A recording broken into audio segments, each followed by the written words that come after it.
Tuesday, June 24th, 2014, meeting of the Township of South Orange Village Board of Adjustment. May we have a roll call? Yes, Mr. Don. Here. Mr. Polipiano. Here. Mr. Reeves. Here. Mr. Aller. Here. Mr. Shapiro. Here. And Mr. Breen. Here. Adequate notice of this meeting has been provided to the public by posting on the bulletin board in Village Hall, the village's website, and the South Orange Village Maplewood News Record, and by filing said notice in the office of the village clerk. The first order of business this evening is the case 1013 WESO Realty on 19 Prospect Street. Subsequently, we'll have case 1014 Seton Hall University at 324 and 334 Valley Street for an interpretation of an ordinance. Mr. Chairman, members of the board, Kevin Coakley on behalf of Seton Hall. I understand, Mr. Chairman, you spoke to Mr. Signorello about possibly carrying this. Mike? How can that not? Well, possibly, Karen, to me, it seemed an option that you all might want to take. If you want to do this at next week's meeting, which is your meeting, if you want to put it front and center, get it done within, so you don't have to wait around here this evening and possibly not even be heard. The only question is, will you have, are you pretty certain you'll have a quorum next? Jetta, who's going to be here next week?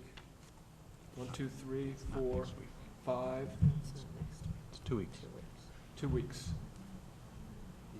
The, It's No, 2 weeks? first. No, it's next week. It's the first. Week from today. Oh, I'm sorry. time wise. 1, 2, 3, 4, 5, and then what do we know about Todd Descala? And He hasn't said anything yet that I know Yeah. of. Paula's Wern? They haven't said anything yet. What? We have a quorum. For, yeah, for an interpretation, you know, it's just a majority vote. Yeah. So we would certainly have a quorum, we have a quorum. Right, right. Is that right, Jeff? Okay. Yeah, so we'd appreciate it if you Sure. carry it to that date. Yeah, so we'll do that first thing up on July Did we get the letter you're referring Right. Tuesday. Great. Okay, thank you. Good. I have. You do have it? Okay. We got not getting away with that. No, no. We got it a couple of weeks ago. Okay. Good evening. Amy, Good evening. For the record, this is Elaine Birkenwald. I'm representing WESO Realty LLC, and we're here on an application for a use variance and site plan approval for a use that is not yet in existence in South Orange. It's a fairly new use in the country. It's for a shared office, co-working, community-type center with daycare on the premises, on the ground floor. We have 4 witnesses and also a witness from the Village Alliance, Village Center Alliance. Rather than talk 2 minutes, I'm just going to let you know we have Deborah Engel, who's the manager and a principal of WESO Realty, and will run, if the board approves this business, the business will be called Work and Play. I have an engineer, Drew DeSessa, who will wear 2 hats. He's an engineer and our planner, so we'll probably call him up to go over the site plan, which has a few changes to the existing building, but we're not tearing down the building or changing the footprint, just some of the entryways. We have our architect, Rebecca Gelman, and then we have Mark Siri, a South Orange resident and a vice president of strategic development for Comcast, who is very familiar with a co-working office shared facility like the one we propose. He's familiar with them in Philadelphia. I would like to have Deborah Engel come first.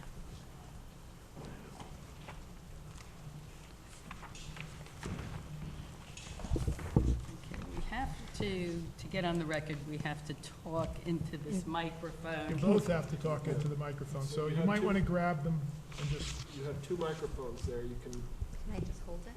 hold it, that would be probably the best thing. Good, hear me? Yes. but Elaine, you still have to talk into the microphone too. That's Switch right. sides. Here go the two microphones. Will you please raise your right hand? Do you swear or affirm the testimony you give here this evening is the whole truth? Yes, I do. Please state your name and address for the record. Deborah Engel. My home address is 62 Bowden Street in Maplewood, New Jersey. Okay, Deborah, are you the applicant and the manager of Wesso Realty? Yes, And you also are founder and president of Work and Play? yes.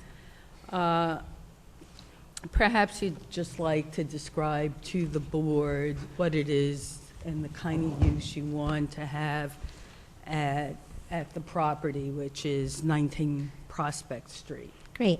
I just want to thank you all so much for being here tonight for this special meeting. It's very important for our business plan to open in September, so I just really appreciate you taking the time to come. We're looking to bring a new trend in office space to South Orange called co-working. I'm not sure if any of you are familiar with co-working. Elaine briefly touched upon it, but co-working is a shared office space where individuals, be it freelancers, telecommuters, writers, even stay-at-home moms and dads, can come to work together, but separately. It's a community center where networking and collaboration is very much supported. The first co-working office opened in the U.S. in 2005, and now there's nearly 1,000 across the country, a number which increased by 83% from 2012 to 2013. A recent forecast predicts that there'll be 1 million coworkers around the globe by 2018. Our space won't just be co-working, but it'll be co-working with a daycare center on site. This is a brand new concept, this co-working with daycare. There's only a handful around the world. There's one in London, there's one in Berkeley, and one in San Francisco. And there's women such as me who are trying to open them in Chicago, LA, Seattle, and Philadelphia, and of course here in South Orange. The South Orange Maplewood community is primed for this idea. There's so many people here who work from home, who want to achieve some kind of balance between work and parenthood. I'm one of them. I left my full-time job in New York City as a publicist in order to freelance, build this idea so I can spend more time with my 3 kids. I have 3 under 4, in case you're curious, so pretty busy. Let's talk about the daycare. We are planning on being a licensed daycare center. We are following all the state requirements and regulations. A representative has already been to the site and toured and evaluated the site, and we've been following her notes and her guidelines for how we set up the floor plan. The state's Department of Children and Families is currently reviewing that plan for any further notes. The reason we're seeking temporary relief from being a licensed center to start is, first, we're opening with only 5 kids in 1 classroom. You don't need a license if you're under 6 kids in a daycare center to start. But like I said, we do plan on being fully licensed. The process takes a long time. We won't have all the paperwork done by September, which, like I said, is a really important date for us to open. I'm sure you all know that most parents are planning their child care situations before school starts, so that's why it's so urgent for us to open in September. If we don't, we'll probably lose most of our core clients, which could be a huge financial hardship to the company. So let's talk about daycare versus mommy and me versus birthday parties, because I know it sounds like we're trying to do a lot on that lower level. We can look it up first, weekdays versus weekends. And if you all have your floor plans, and we have one here, I can put it up. We can look at the lower level floor plan, which is, I believe, page A200.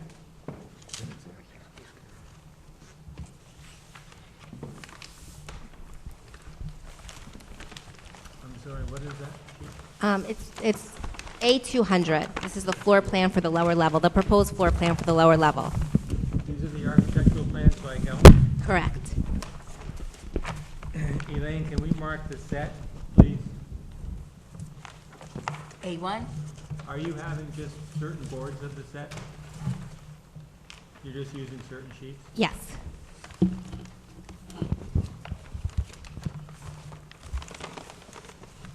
No, I'm sorry, that's A200? A200, I've marked it A1.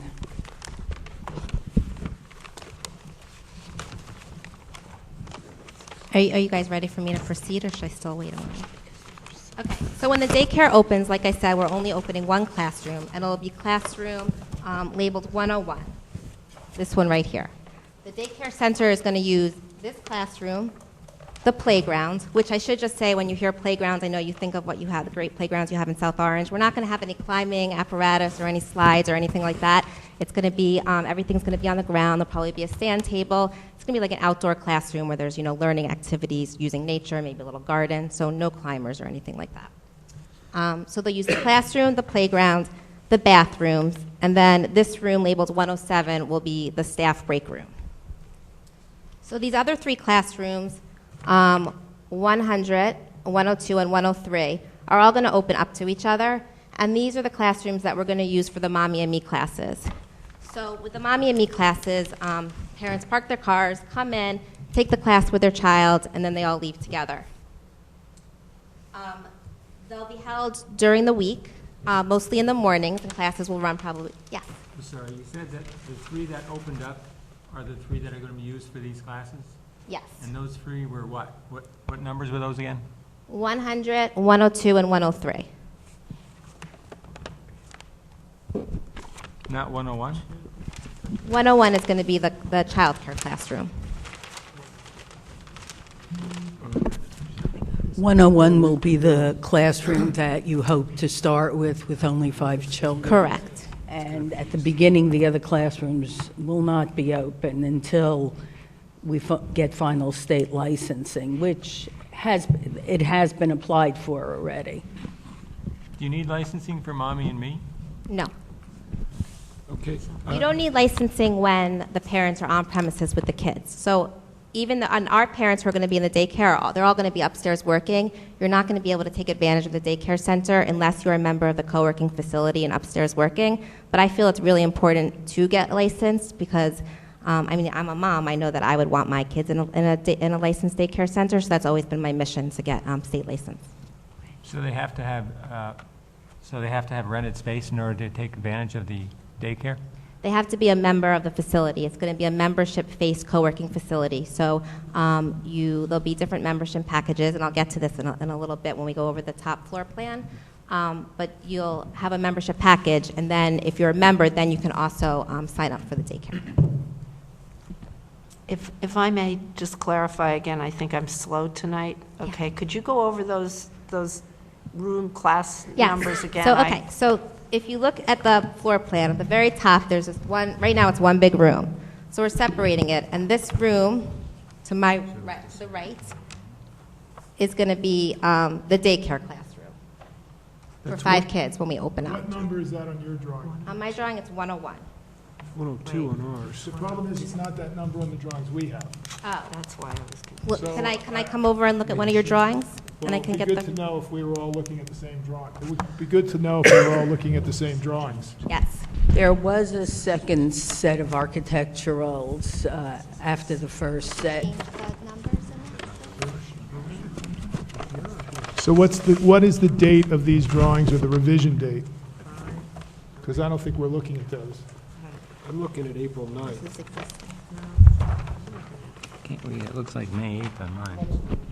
This sheet is May 8th. It should have been 51914 variance requests, then 522 for progress, and 529 for bids.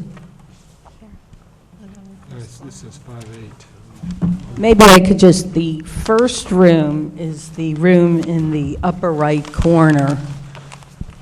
Yeah, but the issue is, Elaine, if we're looking at a different drawing than you are, then we don't have that drawing. It's not doing Yeah, us I know any what you're good. saying. You know what? That's funny because the drawing hasn't changed at all since your plans. Now, the labels might have changed, and that might have been something from. Bill, why don't you go over there with this A200 there and make sure it's the same drawing?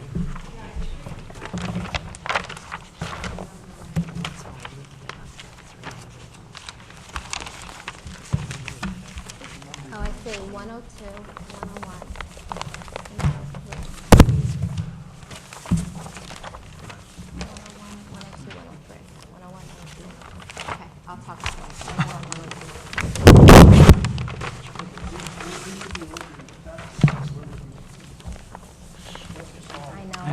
packages so we'll from just do Calman. it. So it's 101, One received April 9th, one received May 28th.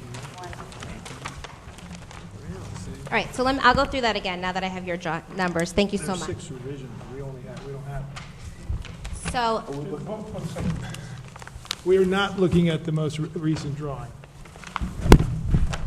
again, the drawing hasn't changed at all? Yeah, yeah, okay. Just a minute. In the right side of the drawing, A200, there's a little grid. It says revision number and date. The one we're looking at, I believe, says 5/8/14. What's the bottom date on your drawing here that you're talking about? All right, this is 5/29. Okay. What the mistake So the was. question is, why don't we have the 5/29 drawing? Yeah. Does anybody have the 529 drawing? Our architect could answer that. Yeah, I If can you want answer to swear her in, you have to be sworn. Let me just back up for a second, because what I have so far from Gelman Architecture are two sets of plans. One that was received April 9th, bearing revision date 5/8, I think it's 5/8 on the first page. Yeah, that's what I see. And that has a number of pages, about a dozen. And then there was another submission received on May 28th with fewer pages. It looks like only 4 or 5. 4, 5. On the first page, it bears revision date, last revised 5/23. That's what I have. That's just the elevations. That second submission is just building elevations. Right. There's no plans in there. Right. That's what I have. I don't know if everyone else has that. I think that's what we all have. Okay, so, based on that, how can you So help us just to clear up understand? the confusion, these are later drawings, these are 4-bid drawings that I printed out accidentally, but there's nothing that has changed on the floor plans. There's just that numbering that was switched as per. Do you have a set of the drawings that we have with you? I do, yeah. Do you want to use those for your testimony? Yeah, we can switch to those. It's just they're not large, that we would have to use the small set. It might be easier. What do you think? Well, I think it would be good if we were all talking about the same drawings. Yeah, I'm going to Same hand those room to numbers. Deborah, and she can refer to those. Okay? Yeah, I'm less worried about the public being able to see the details of those. It's more important that we are talking the same, in fact, I insist upon it. Okay? Okay, the drawings, Yeah, we have them right here, so I'll just turn to the right page. the drawings are the same, except the room numbers are different. Is that the only difference between the later drawings? So we're going to go by the room numbers you have now. We apologize.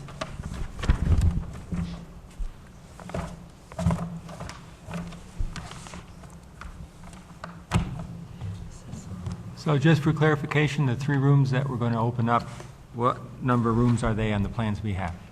Okay, so the child care classroom on the plans you have, that's room 102, is going to be the child care classroom. It's the one all the way to the right that has an exit to the playground. And then the rooms that are going to open up are rooms 101 and 103. So it's the room all the way to the left, and then the interior room.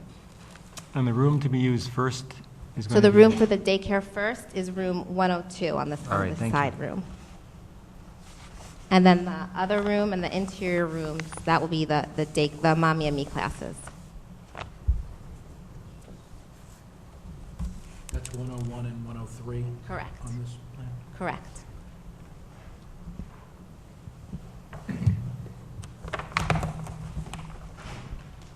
So, Ms. Birkenwald, do you still want to mark Exhibit A1 or not?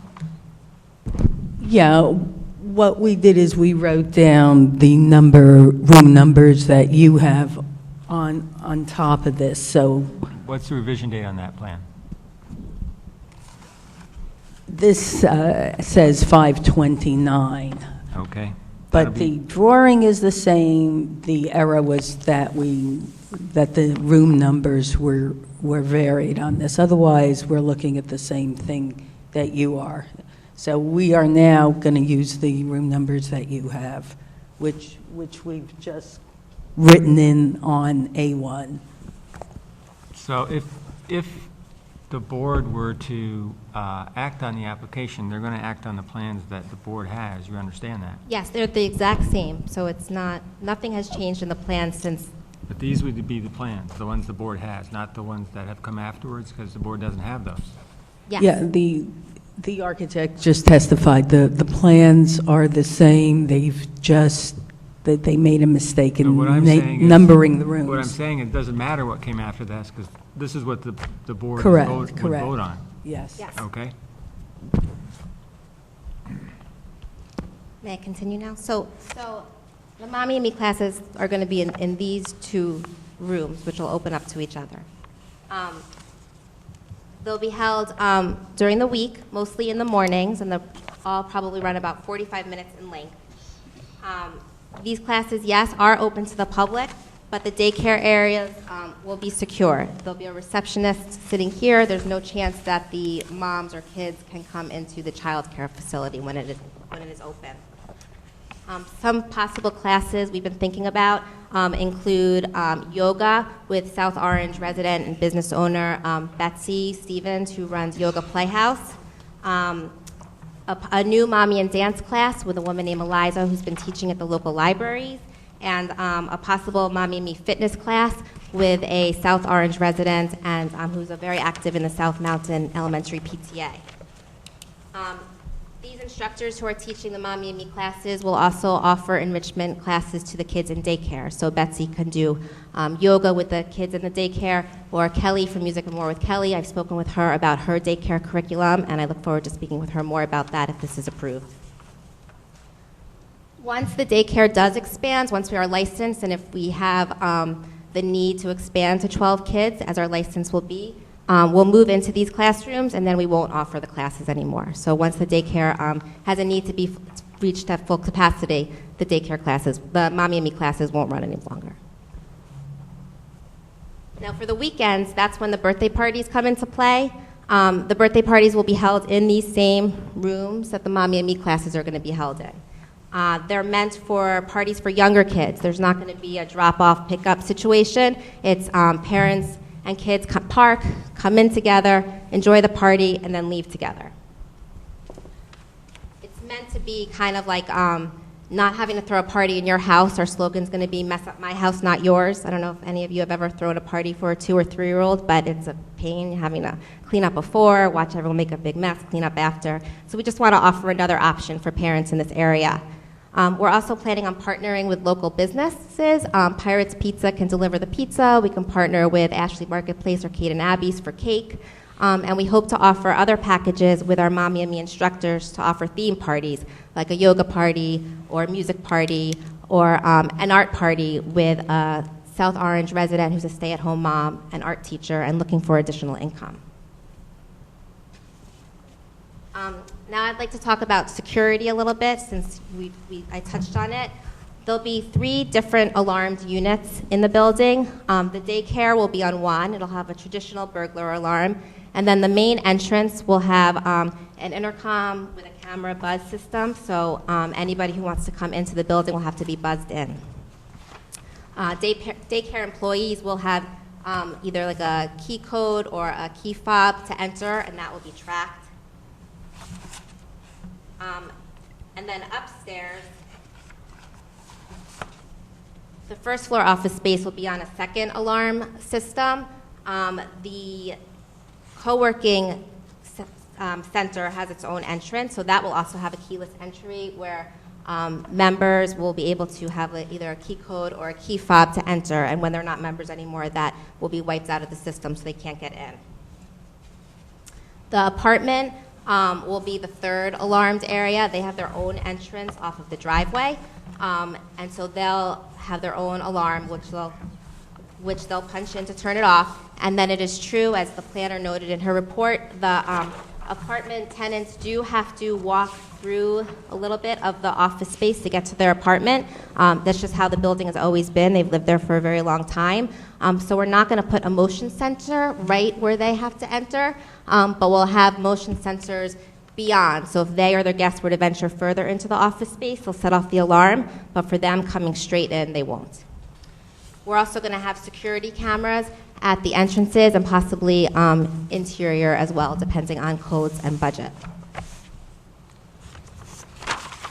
So as for the first floor, my vision work and play will be the anchor tenant located in Suite F.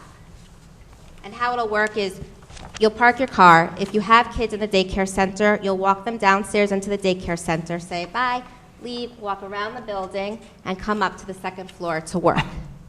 And then when you're done working, you'd come back out around, pick up your kids, and leave.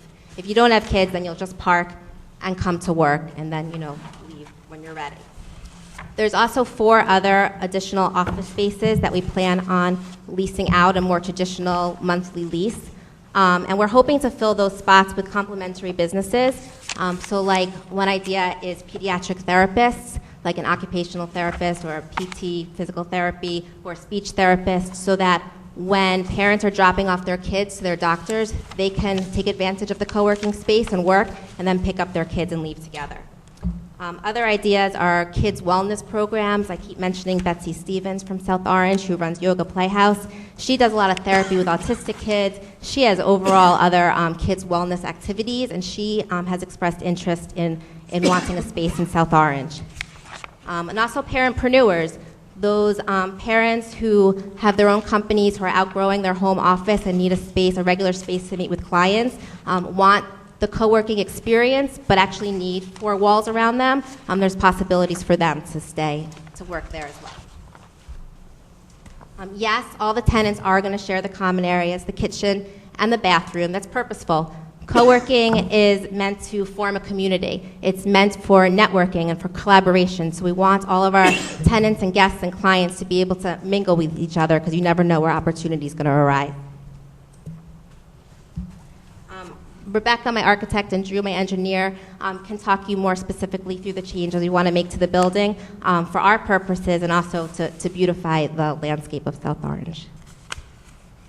Do you have any other questions for me?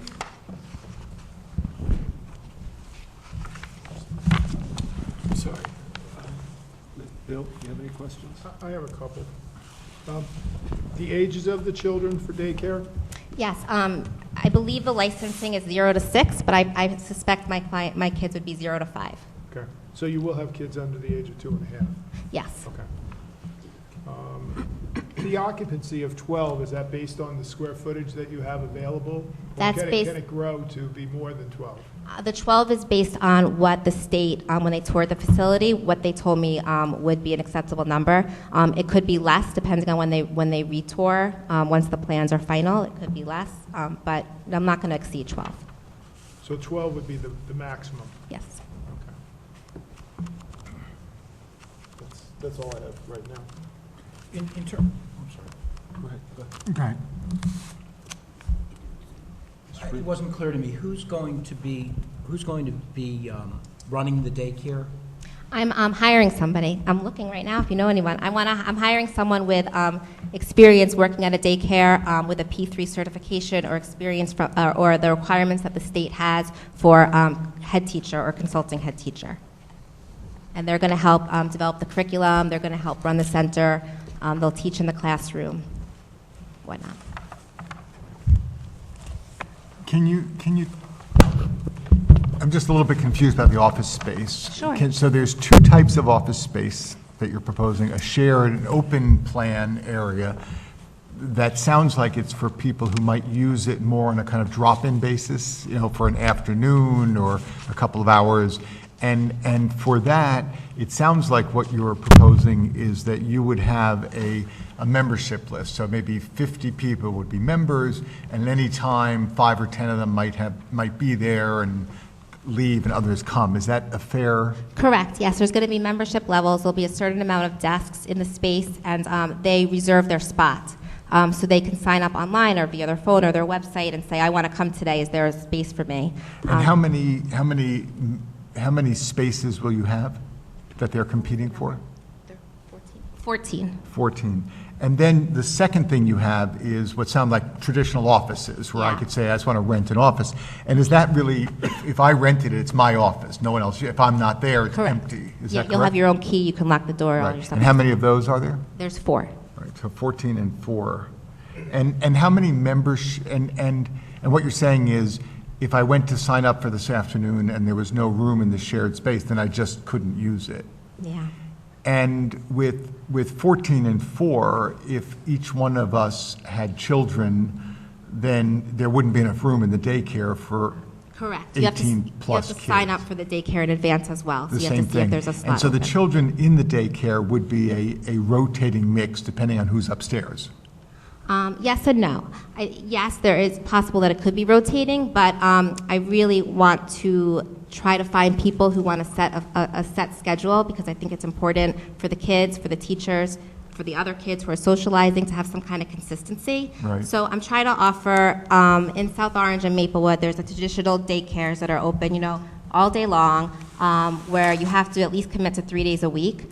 And then there's people who have nannies who stay at their house. So I'm trying to offer something else, a different situation, scenario, maybe for the person who has a part-time nanny, Right. or for the person who needs 3 mornings a week but not 3 full days, or mix and match here and there. So that's the kind of customizable schedule I'm trying to offer to people here. Okay. If you're a member and you just want to go to the pool and drop your kid off, can you do that? No, you have to stay on site. You have to be in the building. Yes.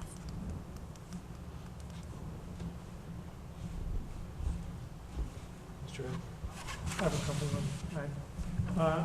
I'm not clear on a couple of things. One is that you mentioned, you used the phrase core clients, and I'm not clear on what that is. They're parents with young kids who are looking for some kind of situation. Like, I would look at myself, a core client who I'm a mom, I have some kids in preschool, I have some kids at home, I'm working from home, I miss having colleagues around. I would like a space where I can go and work and have my infant downstairs so I can just nurse her throughout the day and see her. I have 2 neighbors who also work from home. So it's all these people who have kids in school and then have younger ones at home. Okay, and the non-core clients are what?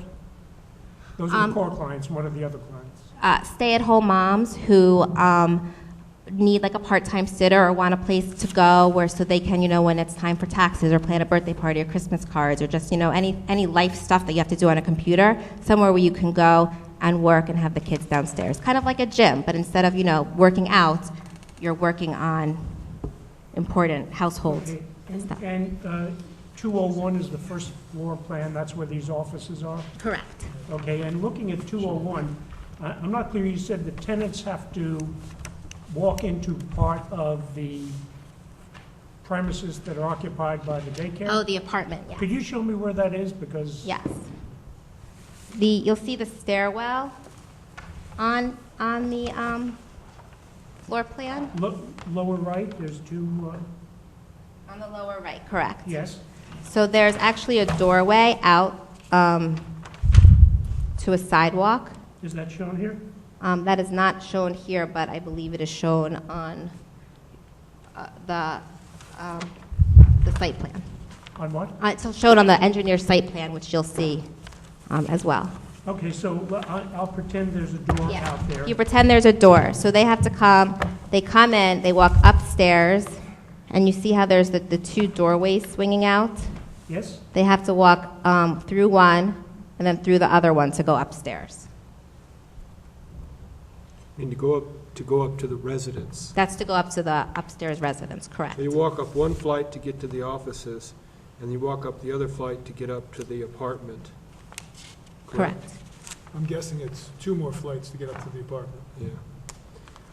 Yes, it's one flight up, and then there's a little landing, and then you turn and go up another flight. You're correct. So there is no access from this floor to the daycare? There is. There's, on that same stairwell also goes downstairs to the daycare, but that door from the exterior is going to remain locked. It's just going to be open for, like, you can get out for egress, but you can't get in. You can get out at the basement level into the stair to get up. Because in the basement, you're coming up the half level to go out the side door. Correct. Thank you. Because the side door shows on A302, the elevation. So that side door is sort of halfway between the basement level and the first floor level. Where does the tenant in the apartment enter the building? That side door. That door.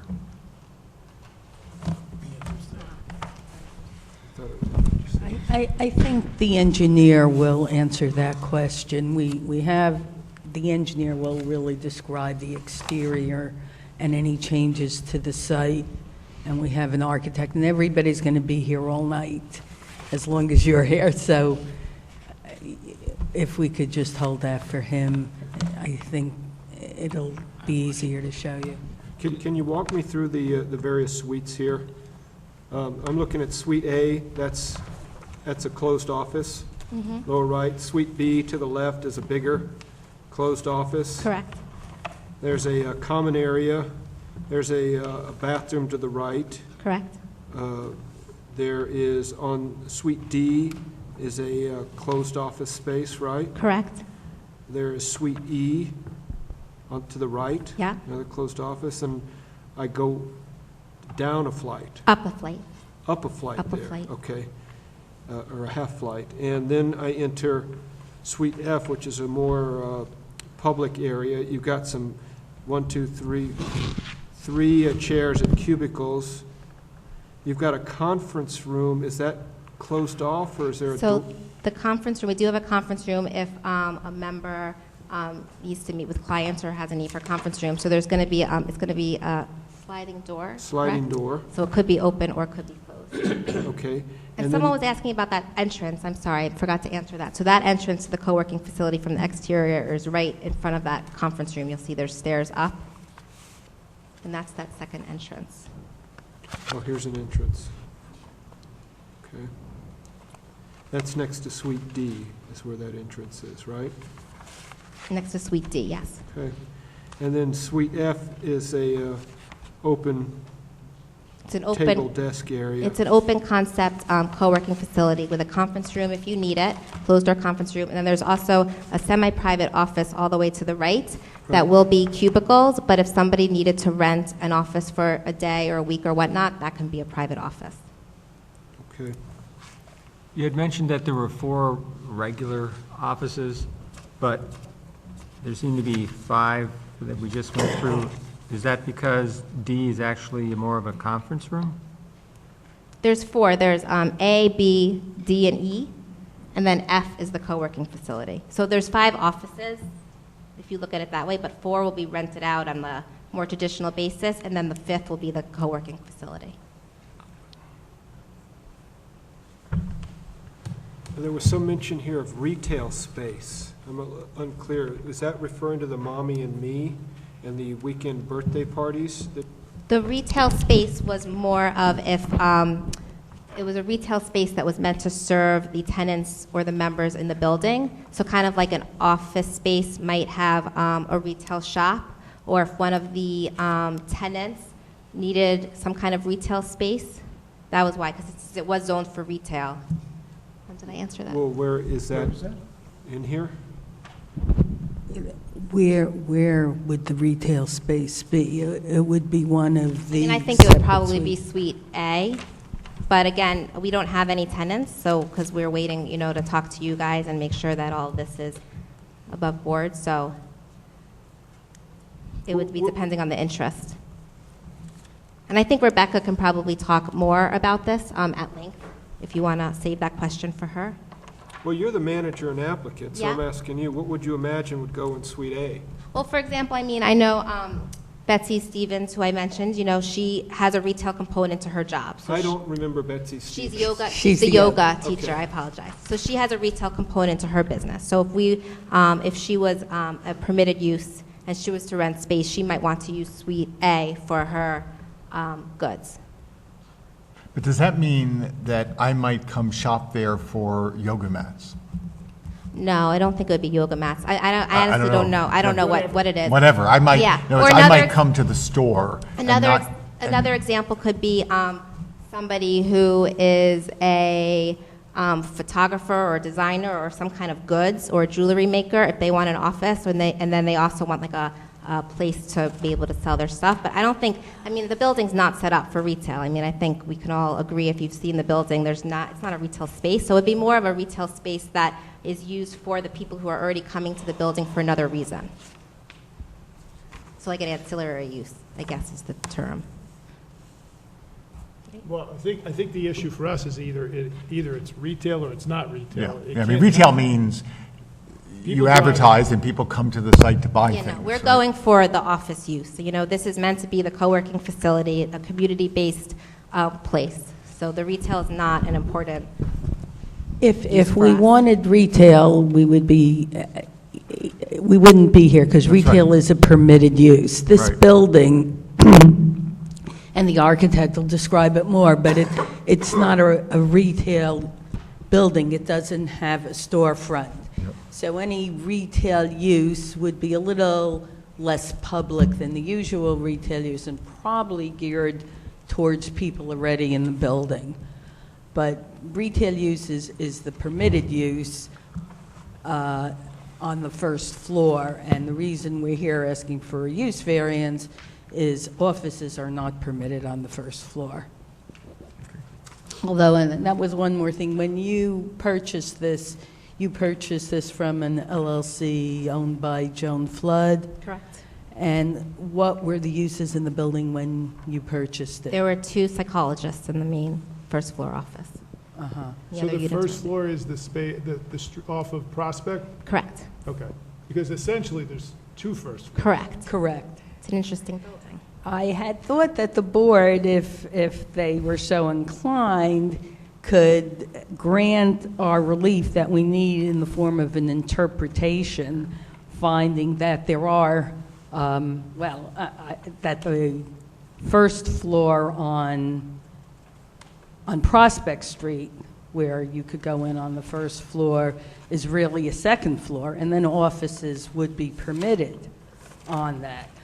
But Well, it's actually, it's a very odd building, because you have an entrance off Prospect that's essentially at grade. The side entrance, which goes to the Is Suite F, mid-grade. is up higher. Correct. Because it's actually up over the daycare space on Correct. the lower level. Correct. And then there's another level that's sort of even above that, that's the apartment. And then there's the lower level that you can walk in off the parking lot, that's also at a grade level. Sal, how does the ordinance deal with the 2? Is it based on the street that the building fronts on? By definition, the lower level is either a cellar or a basement, based on the definition. Definition of a cellar is that portion of a building which is partially or completely below grade and having at least 1/2 its height below grade. And then the definition of a basement is that portion of a building which is partially below grade and partially above grade and having at least 1/2 its height above grade.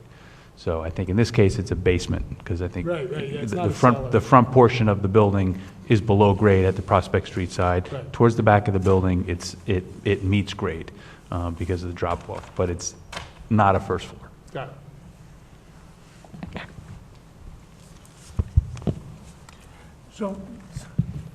So somebody may be having a yoga studio there? It was just it could be anything. I mean, like I said, I don't have any tenants right now. So what uses you tell me that I can use, but I'm going for a first floor office use because I want to be able to open the co-working center. And then anything else, I will follow whatever permitted uses the zoning board tells me, or Sal tells me are permitted. Ideally, we would like the ability to have not only the co-working office on the first floor, but the possibility of renting some of the separate spaces as studios with a possible yoga instructor or dance instructor who might also be part of the daycare or Mommy and Me, and basically have a kind of community center with different uses that kind of add to each other and use each other and enhance each other. Having a yoga instructor do a little bit in the daycare will enhance the daycare. So we would ask the board to allow those uses. It's the same ordinance that doesn't permit office on the first floor, that doesn't permit studios on the first floor. So we would basically be asking the board to allow offices on the first floor and studios. Retail is already permitted, so we really don't need a variance for that, but this building is just not a classic retail building and couldn't be without really just tearing it down. So, But the Studios test- in your application? I'm sorry? Is studios in your application? We did mention yoga, I think, in the application. But your testimony is that the mommy and me use is only temporary until you have the state certification and you expand to 12 students in the daycare. Is that correct? Until we have state certification and the need to expand to 12 kids. And Correct. so, in theory, I mean, there seems to be an almost unquenchable amount of need. So if you got certification within the first year, I'm assuming the mommy and me use goes away and it begins to feel more like traditional 0 to 5 daycare. Correct. At which time, which space would you use on that floor then for a studio? I don't think I would be. I think because I'm looking at the Mommy and Me classes as I'm renting space to other companies who are running Mommy and Me classes that need space. So I'd serve that purpose, and I'd be, forging relationships with these people so they can not only teach, renting space from me and teaching these public classes, but then they can also teach in my daycare. So if I came to you to rent, let's say it's a year from now, the daycare is licensed in up to 12 students, and I came to you and said, I'd like to run Mommy and Me classes in your building, what would you propose to me? That I rent one of these dedicated offices and use that for class? If it was a permitted use, but I don't. Let's assume it, but tell me how you would propose to use the If it building. was, then in an ideal world, Suite B could be a dedicated studio for Mommy and Me classes to run, year round. Right. Yeah, I don't think we should put too much weight on studio versus office. There's no definition of studio Right. in the. No, but the difference is that an office use doesn't typically involve, although I guess it could, if people coming on a regular basis. It's 9 o'clock and 7 people are arriving, and it's 11 o'clock and they're leaving, and the next 10 are arriving, right? I mean, that's. It could be an attorney having people. That's come- right, that's why I said that, right? It could be, you're right, it could be an attorney and So in that case, the line between Right, a does studio get- and an office. a busy attorney and a not-so-busy mommy and me could be similar. Sal, is there anything that we need to worry about studio versus office? They seem very similar to me. There's no definition of studio in our ordinance. I think the term studio is more of an assembly-type use or an instructional-type use. I think if you have a studio, you would have somebody doing instruction, and teaching people how to, whether it's an art studio or whether it's a photography studio or something like that. I think the real question here becomes the parking requirements for the use of the building as Right. proposed. If it's a child care center, and just a child care center, there isn't a parking requirement, because typically a parent drops off their kid, picks up their kid at the end of the day, and they come back from work. This is slightly different than that, in that there is as I'm understanding it, that there is the child care area, but the parents aren't leaving. They're going upstairs to do some work and do things like that. And then you have the other offices and the other potential uses for the site. So I think the issue here is trying to figure out a parking calculation based on these Right. different uses, which is kind of difficult because it is a different type of use than what's really kind of outlined in our ordinance. Our ordinance doesn't anticipate the mommy and me type situation. Whereas, if it was just a daycare, parking's not an issue. But if mommy's staying at the daycare, then where did mommy park, and how long is mommy there, and then when is next when's daddy coming? And how many spaces are there? So I think that's the biggest question that, the board is going to have to try to consider, is how the circulation is going to go. And if it's unknown at this time how those other offices, how the offices on the first floor are all going to be utilized, if some are going to be leased, subleased out to a professional, then there is a parking requirement of 1 parking space per 300 square feet. But is that, the question becomes, when you look at these spaces, they're all separate offices. There isn't really a common, reception area. So, one office is being used by one professional, but it doesn't show space for that professional's staff, if they have staff.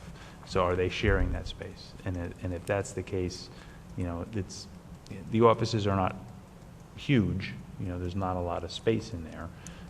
When you do the calculation, you're basically looking at one parking space requirement for each office. Yep. But then when you start looking at the other areas too, when you start adding that up, it's difficult to put a number on that. And basically what you have on the site plan, there's only, I think the 2 spaces, right, on the property. The 1 space on the property. Yep. So all of the parking would be then in the public parking lot in the back. And that's timed parking, permit parking, I believe, in that area. So I think this is probably something that the engineer will have to address in discussion of the site plan, but I think we need a clear understanding of exactly how the building is proposed to be used. If it's going to be just offices, then you know how to do that calculation. If it's going to be something a little bit different, I would think that you would look at the assembly space type use, in which case it's 1 space for every 3 seats. So if you're looking at the drawing A201, the back portion of the building, you've got the conference room, then you've got the working area. I believe those areas are for the mommy and me, or the daycare at the bottom, and the parent coming upstairs and then using that space to do their work. But then on the first floor, you have that other space as well. That's not going to be all child space. That's also going to be some workspace, correct? On the lower floor? On the lower floor? Yeah. The lower floor is just going to be the daycare and then the space for the mommy and me classes. Okay, so, all right, There's no so workspace on the that. mommy and me classes, and again, I think, define what the mommy and me classes are. Is it, classes held every couple of hours, or is it, instructional classes? Again, if that's the case, how many seats in that class, for the adults, not necessarily the children, because they're not driving there, but, 1 space for every 3 seats, then ups your parking calculation again, because that would be more of an assembly or an instructional type space. Hypothetically speaking, Sal, if one of those studios, one of those offices was, for example, a music studio where someone was giving music lessons and you had students coming and going, how would that factor into the parking calculation? They're not picking you up, Bob. Pardon me? The mic Spin is, up to the yeah, mic. speaking to the mic. No, it's all right. Just speaking. Now, my question was, if one of the offices, hypothetically speaking, was rented to a music teacher and was used as a music studio and giving lessons, and you had students coming and going, how would that, in what category would that fall into, and how would that affect the parking situation? That would be actually a larger parking requirement than for the office space. It would fall under retail stores and businesses providing personal services or instruction. I see. And that would be 1 for each 300 square feet of gross floor area. So in that case, you look at those areas, the corridors, the areas that function for that. So I'll ask the applicant, is that a reasonable possibility that one of those offices might be used for that kind of instructional purposes? I couldn't quite hear you, for individual instruction, like music instruction or whatnot? No, it would be more of a group, like 10 kids in a class, traditional caregiver and me classes. Like I take music, I've taken art, I've taken yoga. We're talking about like a mommy and me, like baby and me fitness, where you use your baby or your stroller to help, new moms. But you're talking about space downstairs. That's the space downstairs, You're correct? talking about space upstairs? Yes. Okay. He's talking about those rooms upstairs. The upstairs, no, I don't think so, because there ought to be a noise situation. I want to make sure that it's still a professional office space where people can get their work done. So I don't anticipate having a huge noisy thing going on in there. like a music lessons. So when you said before yoga, that's on the lower level? Well, I look at it, yes, as my yoga being on the lower level. I know that, there is a yoga teacher who teaches kids yoga who is looking for space, but as talking to Sal, I don't think it's a permitted use. So for me here, I want the office use approval. So everything else that I rent out, I will follow, the guidelines of what is a permitted use, and rent out to tenants who fit in whatever that box is. So based on what Sal said with instruction, that's more, call it a studio or don't call it a studio. If you have dance or yoga, that sounds like instruction to me. I think the parking requirement would change. Also, the ordinance allows vocational schools or studios for the instruction of the arts, dancing, music, language, or photography on the second or higher floors only. So that would be the lower floor. So It's really that section. I was just going to say, the section you read from the schedule is basically what we're asking for relief from. We want to have the uses that are permitted on the second floor on the middle level here, which is defined as a first floor, and it is the first floor on Prospect, but it's the second floor from the parking lot, which is really going to be the main entrance to this facility. So we're really just seeking relief from section, it's section 4 under Schedule B1, which is the zone. It says executive professional offices and showrooms on the second floor or higher floors only. And then it says except real estate offices, which could be on the first floor. But on the lower floor, if you're planning on doing studios or instructional classes and things like that on the lower floor, you need a variance for that as well, because the ordinance says that they're only permitted on the second floor or above. I think Drew, our planner, can speak better to that, but I think what we were thinking was that would be an assembly use. So the answer is yes, that they're looking for another variance as well. Right. Okay. Just a more general question about the site. Now I understand the set of uses you're trying to put together. I see the way that they work together. What is it about this site, this building, that brought you to it? I mean, when you were out looking for a place to do this, a location, what is it about this building that you said is really well-suited for this vision of a business? The location. I love South Orange. My kids go to preschool in South Orange. I'm at the waffle shop working. I go to Bagels Abroad. I love South Orange. I drive down Prospect every day for drop-off. Mm-hmm. So the location was the first thing. I liked that it was walking distance to the train. So if my clients had their clients coming in from the city, they'd be able to get here and walk, not have to have transportation. Right. I liked that there was a municipal lot in the back that had 4-hour meters. I liked that if that lot was not available, which I've always seen spots in that lot, but if there was no parking there, I liked that there was still street parking on Prospect beyond Irvington. I liked that it was at the midpoint between South Orange and Irvington that has really good restaurants, and I know that they're trying to rebuild Irvington, so I liked that it was kind of between. I liked that Class Act Dance Studio had just opened up. I saw a lot of synergistic relationships with them.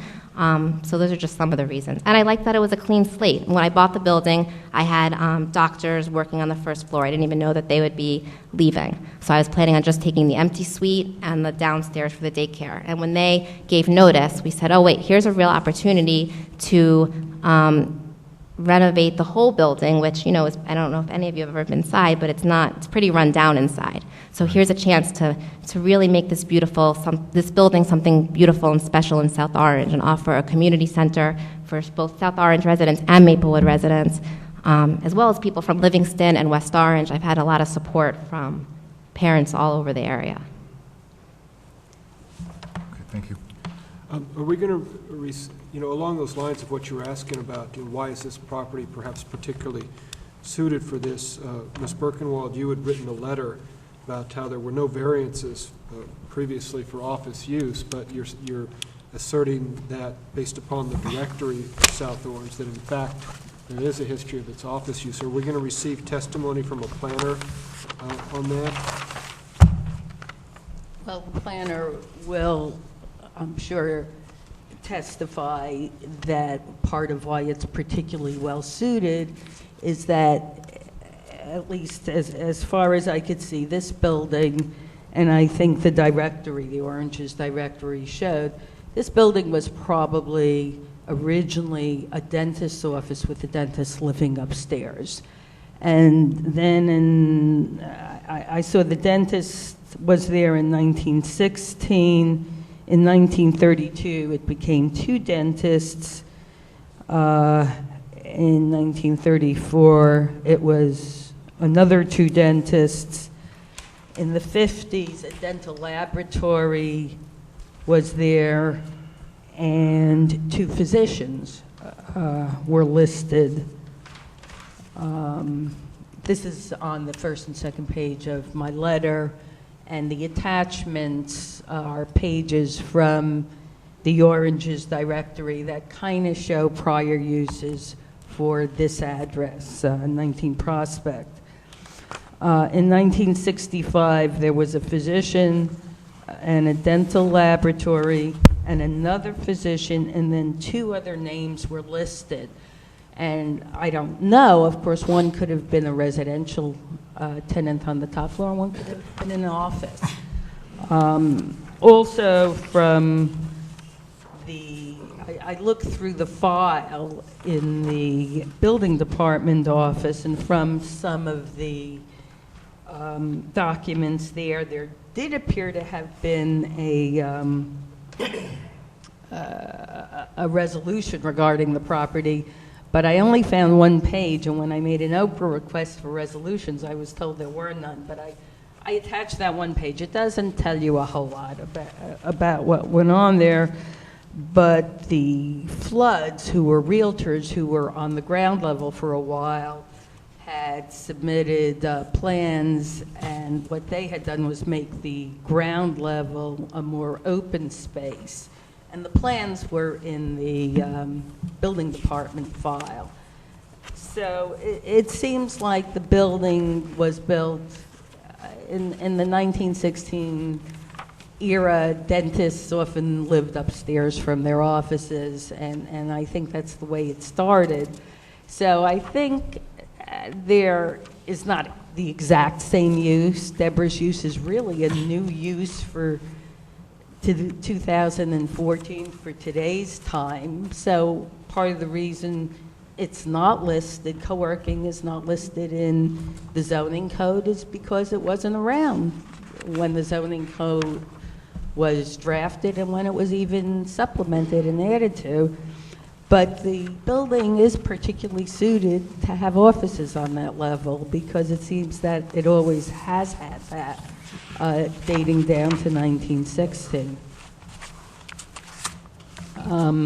Again, Deborah will remain here. She's not going anywhere. So if we could perhaps, I would have the engineer just describe the exterior site plan and talk to you about parking, and I have the architect who could go over the floor plan. I think there were some questions there that Do we have any she more could questions? address.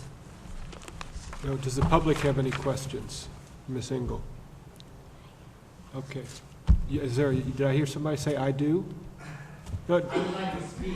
I don't have a question of Ms. Engel, but I would like to. Okay, the way it works is, just the procedure, is if you have a question of her testimony, you can ask a question. If you have a comment about the worthiness of the application, that will need to wait until the end of the evening. Well, yeah.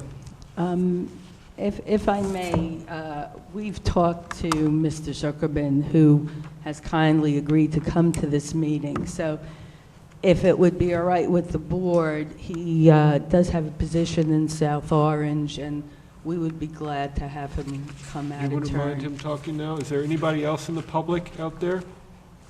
There's 2 people. All right, so you're going to want to talk too now, right?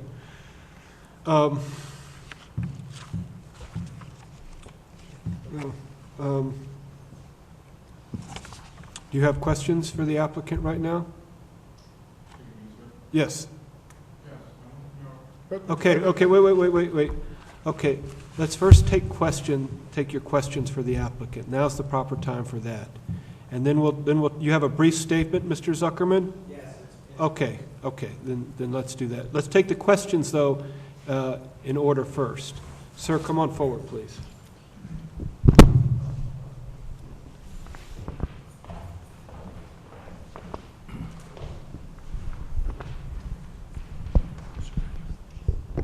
Okay, so Ms. Engel, the procedure here is just anybody, just like we asked you questions, members of the public are entitled to ask you questions based upon her testimony, okay? Go ahead, sir, and state your name, your location. Yes, my name is Gary Marker. I have a property at 153 Irvington Avenue. It's a condominium. Make sure you're talking right into that microphone to pick you up. My name is Gary Marker. I have a property at 153 Irvington Avenue. It's a condominium. As I understand, the location of your building is very close to the intersection of South Orange Avenue. And I'd like to know, first of all, how many parking spaces do you have dedicated in your parking lot behind the building? That's a question for my planner and engineer, Drew DeSessa. He can talk about the parking. I didn't testify to parking. I think the answer to the question is they show one parking space on site. One parking space. On site. So that's part of the testimony that they're going to have to present to us is where's the rest of the parking? So we don't have an answer to that yet. Okay. The reason for my question is because I'm concerned about the traffic ingress and egress at your location. And being near the intersection of South Orange Avenue, it's very difficult coming out of your driveway into a left-hand turn onto Prospect Street. And I think that could be a possible accident-prone situation. Also, if you're entertaining so many clients coming in, obviously there are going to be cars attached to those clients.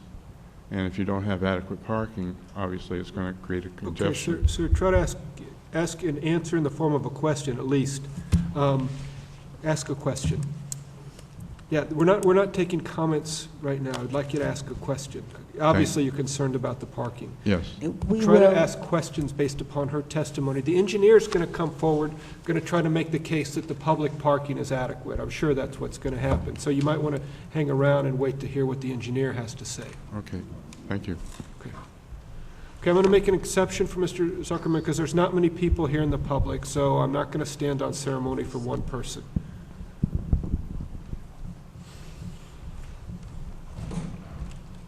Well, thank you, Mr. Chairman, for making that exception for me. Let me introduce myself. My name is Bob Zuckerman. I'm the Executive Director of the South Orange Village Center Alliance. And I wanted to come here tonight to support Ms. Engel's plan to turn that building into a co-working and daycare facility. I've been here at my job since the beginning of November, and as soon as I started, I actually had heard about a co-working facility that was planning to come into Maplewood, and I have to be honest, I was pretty jealous that they were getting it and that we weren't getting it. I think that those plans fell through, and then I was approached by Ms. Engel about her plans to have a co-working and daycare facility here in South Orange. And I have to say that I think it's a terrific idea.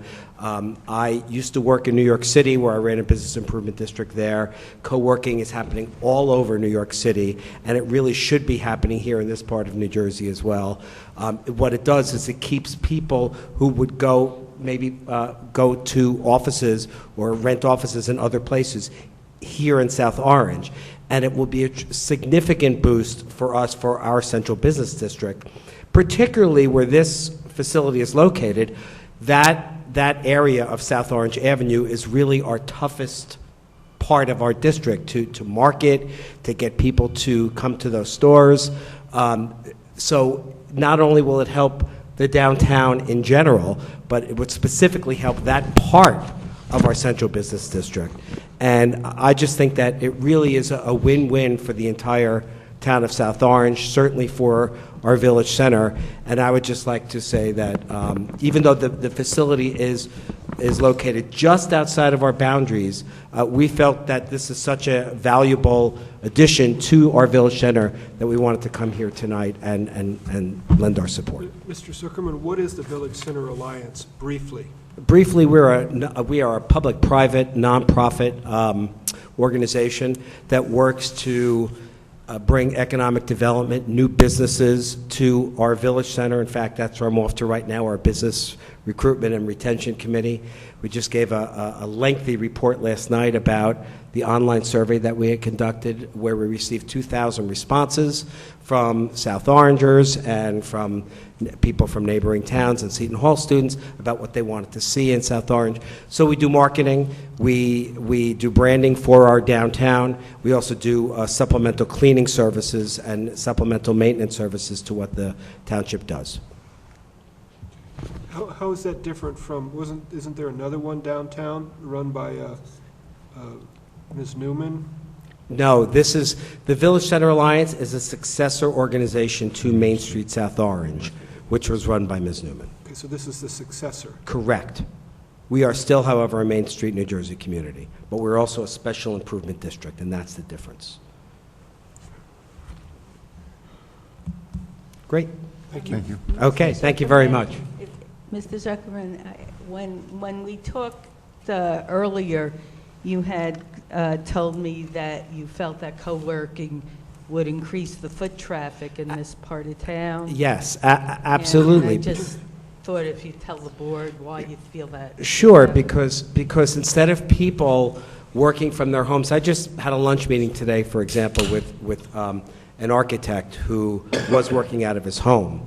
Now he sold his home, so he's going to be working he rented a small office. But if this service was available to him already, he very well might have taken a desk or room in this co-working facility because he would like to enjoy the camaraderie of being with other people. It's hard. A lot of people find it very hard to be self-motivated and do the kind of work that they do, especially if it's mostly computer-related, just sitting at home. So it's really a great idea, a great way to bring people together who can share a conference room, share certain services, but bring them into one facility, and then they'll be there during the day and hopefully shop at our stores and dine at our restaurants and increase our foot traffic in that respect. And Mr. Zuckerman, you don't feel that there would be any detriments to the neighborhood by granting a variance for offices on the first floor here? If there is, I can't think of it. I just cannot think of any kind of detrimental use here. Thank you. Thank you very much. All right. Thank you very much for your time. Okay, so we'll move on now. Okay. We have an engineer who's wearing two hats, so I would like him to present some of the site plan and discuss parking, which I'm sure is always a concern. Okay, you're going to qualify him eventually as an engineer and a planner? Yeah. So why don't we just kill two birds? Why don't you give the bona fides for both engineering and for planning, and then if we find them acceptable, we'll qualify them for both. And then, of course, we have an architect who's far more familiar with the floor plans and Please raise your right hand. Do you swear or affirm the testimony you give here this evening is the whole truth? I do. Please state your name and address for the record. Drew DeSessa, 3 Ridgely Street, Hackettstown, New Jersey. Are you a licensed architect and planner in the state of New Jersey? I am a licensed professional engineer and planner Yes, in the state of New Jersey, yes. Misspoke. And could you just state your education for the board? Yes, I have a Bachelor of Science in Civil Engineering from Rutgers University and a Master of Science in Engineering Management from NJIT. And have you testified to any boards in South Orange before? Yes, I've actually been in front of this board, I think it was last year, regarding a property in South Orange. And I've testified in front of many other boards throughout the state of New Jersey, planning boards and zoning boards. And you're licensed as an engineer and professional planner? That's correct. I ask that the board qualify. Have you Mr. testified DeSouza? as both an engineer and a planner before? Yes, I have, in the site plans and also for variances as a planner. Any questions for Mr. DeSouza? None. All right, we recognize you as an expert in both engineering and planning. Thank you. Are you familiar, let's see, we have, what do you want to start with? Yeah. We're starting with the site plan, right, which is, I just like, on the board is sheet CS1, which is the first sheet in your site plan set. It's the cover sheet. Revision date 5/29? That's correct. Okay, so we're looking at the right one. This just gives you an overall location of the site as we've been talking about. It's located on the north side of Prospect Street between South Orange Avenue and Irvington Avenue. It's known as Block 2014, Lot 4, 19 Prospect Street. And the site area is 4,356 square feet, or about 0.1 acres. It's located in your B1 business zone.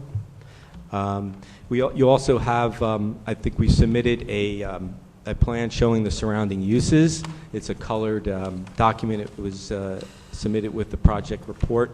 So just the uses around the site are mainly apartments and other commercial properties and church. So you have the churches to the south and north, apartments also to the south, and then some commercial uses on Irvington Avenue to the west. Adjacent to the property to the north, straight up, is the municipal parking lot. That's lot number 5. To the west, or adjacent to the left of the property, is a private parking lot, and to the right, directly to the east of the property, is an existing apartment building.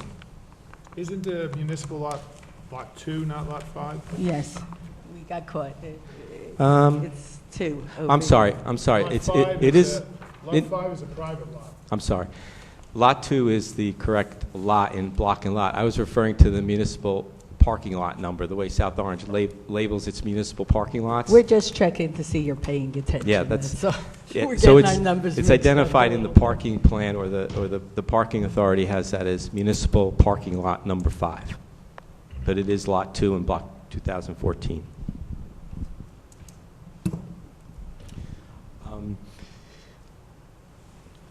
What I'd like to do is just go to the next, well, not the next sheet in your set, which is the existing condition plans, but the third sheet of 4, which is labeled SP1, site plan.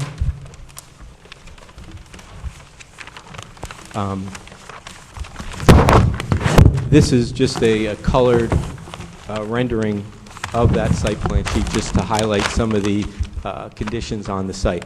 Do you want this marked as an exhibit? It would be... Different. It's A2, Elaine?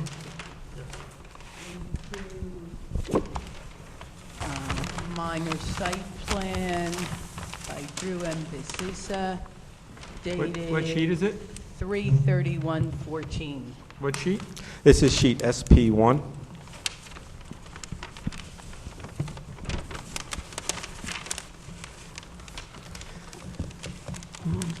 So within the site is the building we've been discussing. It's an existing building, frame structure, asphalt shingle roof, vinyl siding. It is approximately, the footprint of the building is approximately 1,900 square feet, which is the basement footprint. Overall, the square footage of the building is 4,444 square feet. That includes all floors, including the residential apartment.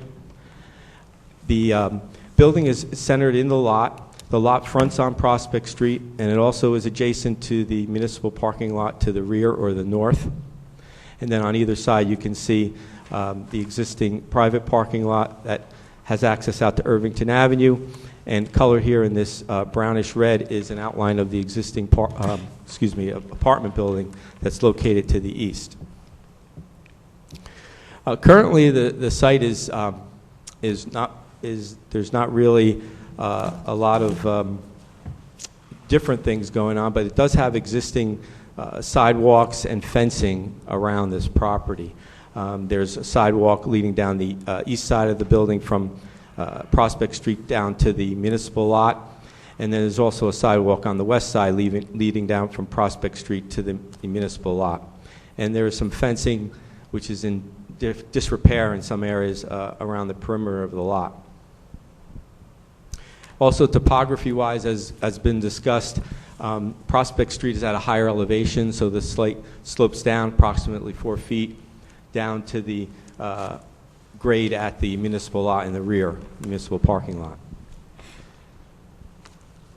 So what we have on this plan is a rendering of what we're really proposing as far as some site improvements, but really what it is a cleaning up of the property for this project to make it more presentable, more usable, more secure for the use.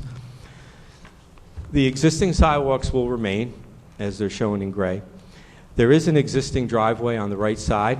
The driveway can be used for parking now, and it is. There's a storage bin there now that's used for, I believe, the trash. It's just like a little shed. And then there's a retaining wall which breaks the grade, and you drop down to a lower area in the rear that abuts the parking lot.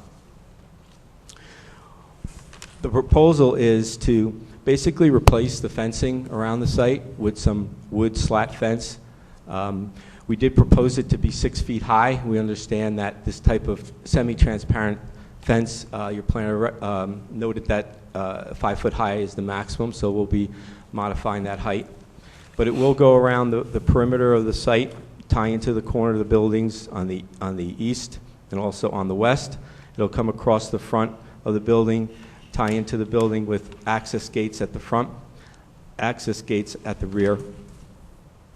And so we'll replace the existing fencing with this new wood fencing. We're also proposing to clean up the driveway situation and also provide a dumpster or a trash enclosure pad for trash and recycling. It would be a 9 by, I'm sorry, I think it was 6. Yeah, it's a 6 by 12 pad, which will have room for trash and recycling containers. That will be located on the east side of the building, about midway down. The front part of that driveway, we're going to make into the one parking space, and I'll get to parking in a little bit. Now, to the rear or to the north of that proposed trash enclosure are 2 areas that are designated as our outdoor play areas. And really all they are some outdoor space that's secure. There's no equipment being proposed in there as far as permanent play equipment. The upper area, as we call it, is about 216 square feet, and that's at the level almost at Prospect Street. And that is shown here enclosed in the fence. And then also you'd go down the steps, and the lower play area is about 138 square feet, and that's abuts the municipal parking lot. Both of those areas are secured with a fence. Also shown on the site plan, we have steel bollards. There was a concern or a question about security and separation of traffic. So there are 3 steel bollards behind the trash enclosure which protect the upper play area from vehicles coming in from the driveway. And there's 3 bollards at the lower play area, steel bollards, that will protect any vehicles from encroaching into that area from the parking lot. So we think it's fairly secure. It does have existing retaining walls around the 2 sides on the lower area. As far as surfacing goes, we're currently looking at different materials, but it'll basically be a resilient type of surface like you see in play areas, either rubber tires or a tile type of surface that's resilient and also permeable. In the rear of the building, the architect will explain we're providing an additional entrance from, actually we're providing two entrances into the rear of the building. One is located in the center rear, which would be the main entrance to the daycare facility.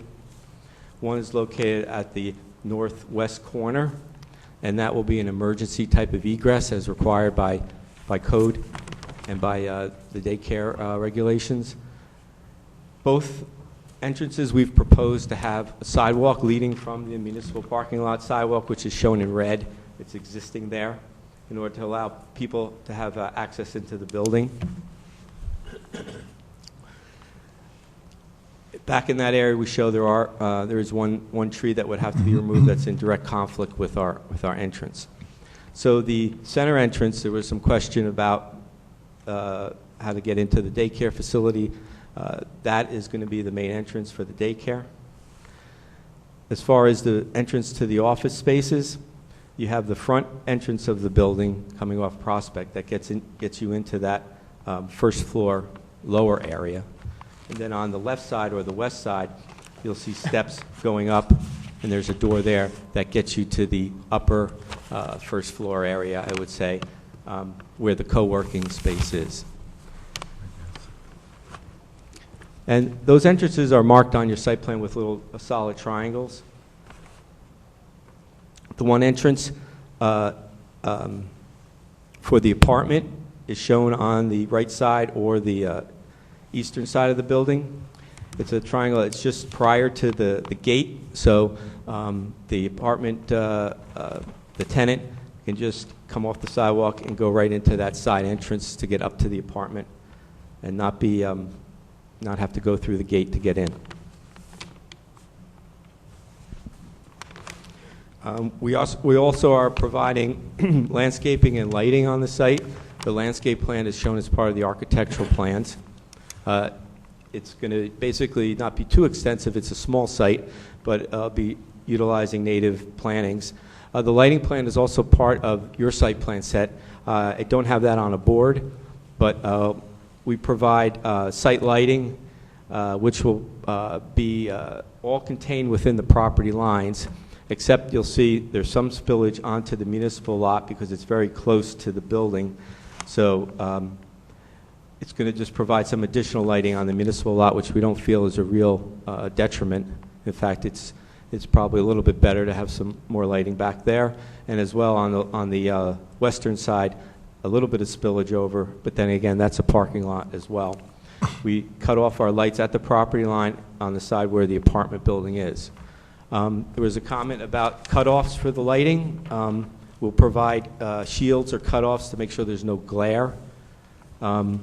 We also understand that there was a question about the floodlights, because we do propose, or we're proposing floodlights at each corner of the building for additional lighting of the pathways or the sidewalks around. And we're willing to eliminate those and provide the path lighting, which is permitted in the ordinance, the low mushroom type of lighting on the sidewalks in lieu of the floodlights. There was also a question about whether you can put in these sidewalks that connect to the public parking because they extend beyond your lot. That's correct. I mean, we do have a property line that basically runs a foot to 3 feet off the back of the building, and then you have the municipal property. I look at it as almost like a typical sidewalk, like the front of the building has. It goes into the municipal right-of-way to connect to the public sidewalk. Essentially, we're doing that here. However, if we do need permission from the township, from the village committee, then we'll seek their approval. I think it's a public safety issue where we would like to have a sidewalk or a regular means of egress and ingress to that municipal lot and that sidewalk, and just the constraints of the property only allow us to do it in that way. We don't have a property line that it would allow us to, say, turn the sidewalk and connect into it at some other location. No matter what we do, we would be over the property line. Who can give, Sal, who gives that permission?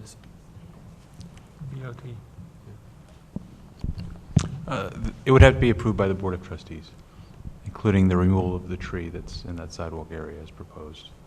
The trustees would have to okay so that. If we were to approve this, that would be a condition. That would be a condition of the use. Thank you.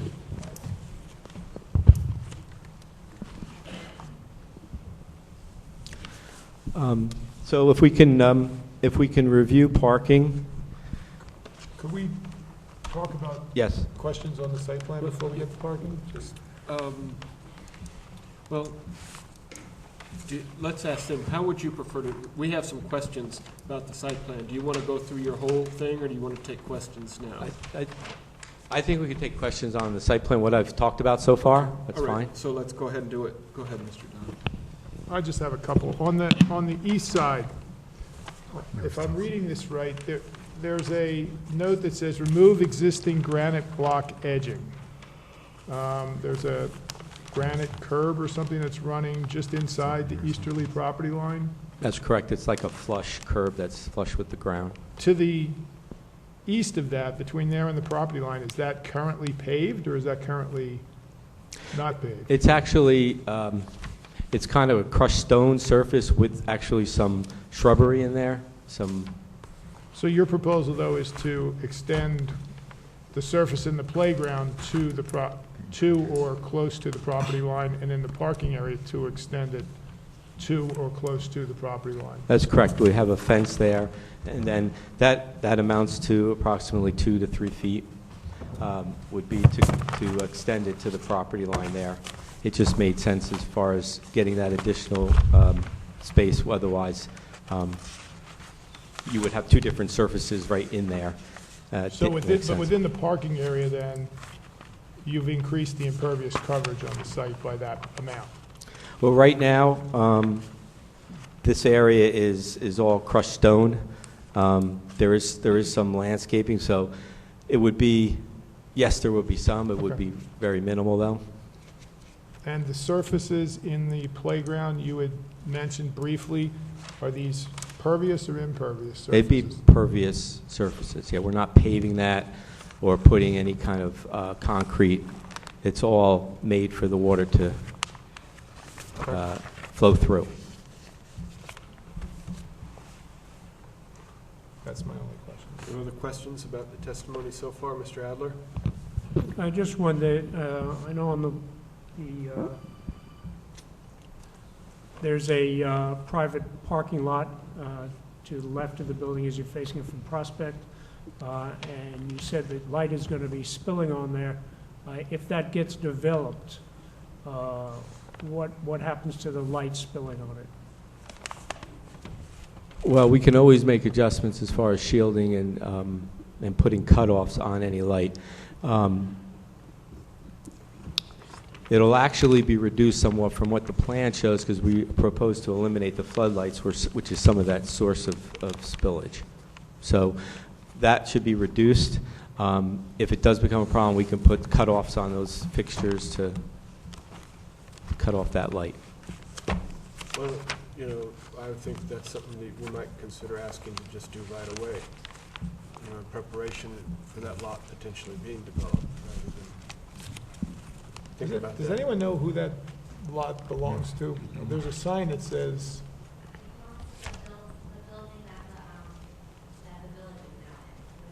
Oh, okay.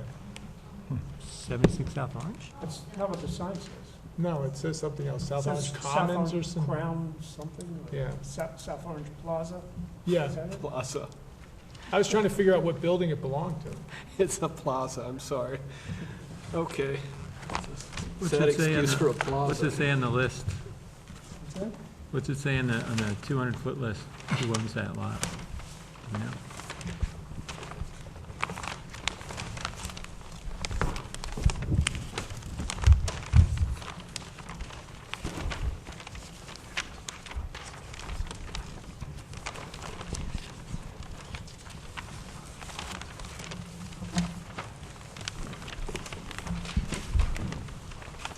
We can look up that property owner for you, just so you have that. It's on the property. Why do we particularly care? You can do it on the break. Okay. Any other questions about the testimony so far before we move on?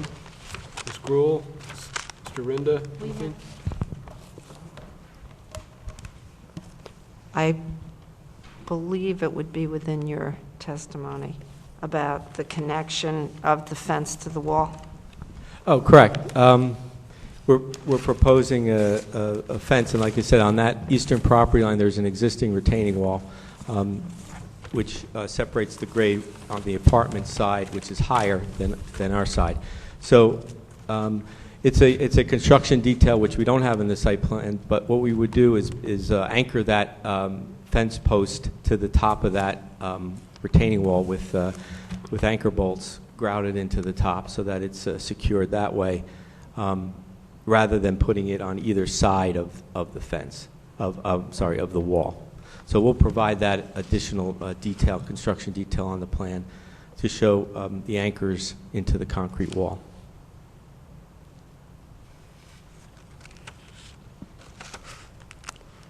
Thank you. You're welcome. I guess this is the time to ask the question about the encroachment into the setback, side yard setback of the accessory uses, which are the enclosure for the trash and the playground. Now, is this, it look in the driveway, so this looks like it's existing, the driveway is there already, or are you widening it into the setback? The driveway is there already. Like you said, the curb that's there is a flush curb, which basically gets driven over anyway.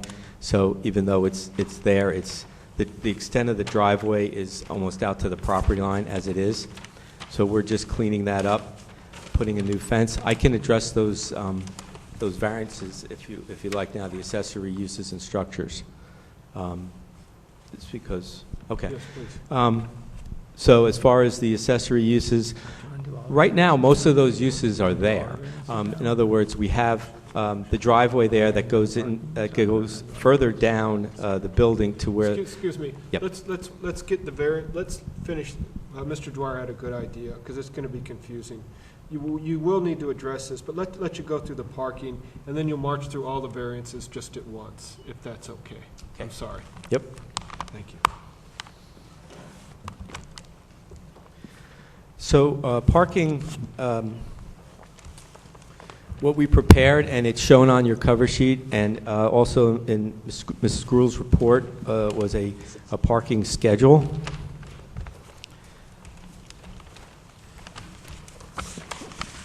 If you'd like to look at Mrs. Gruhl's report of the latest one, I think it's a good summary. That's her report dated June 18th.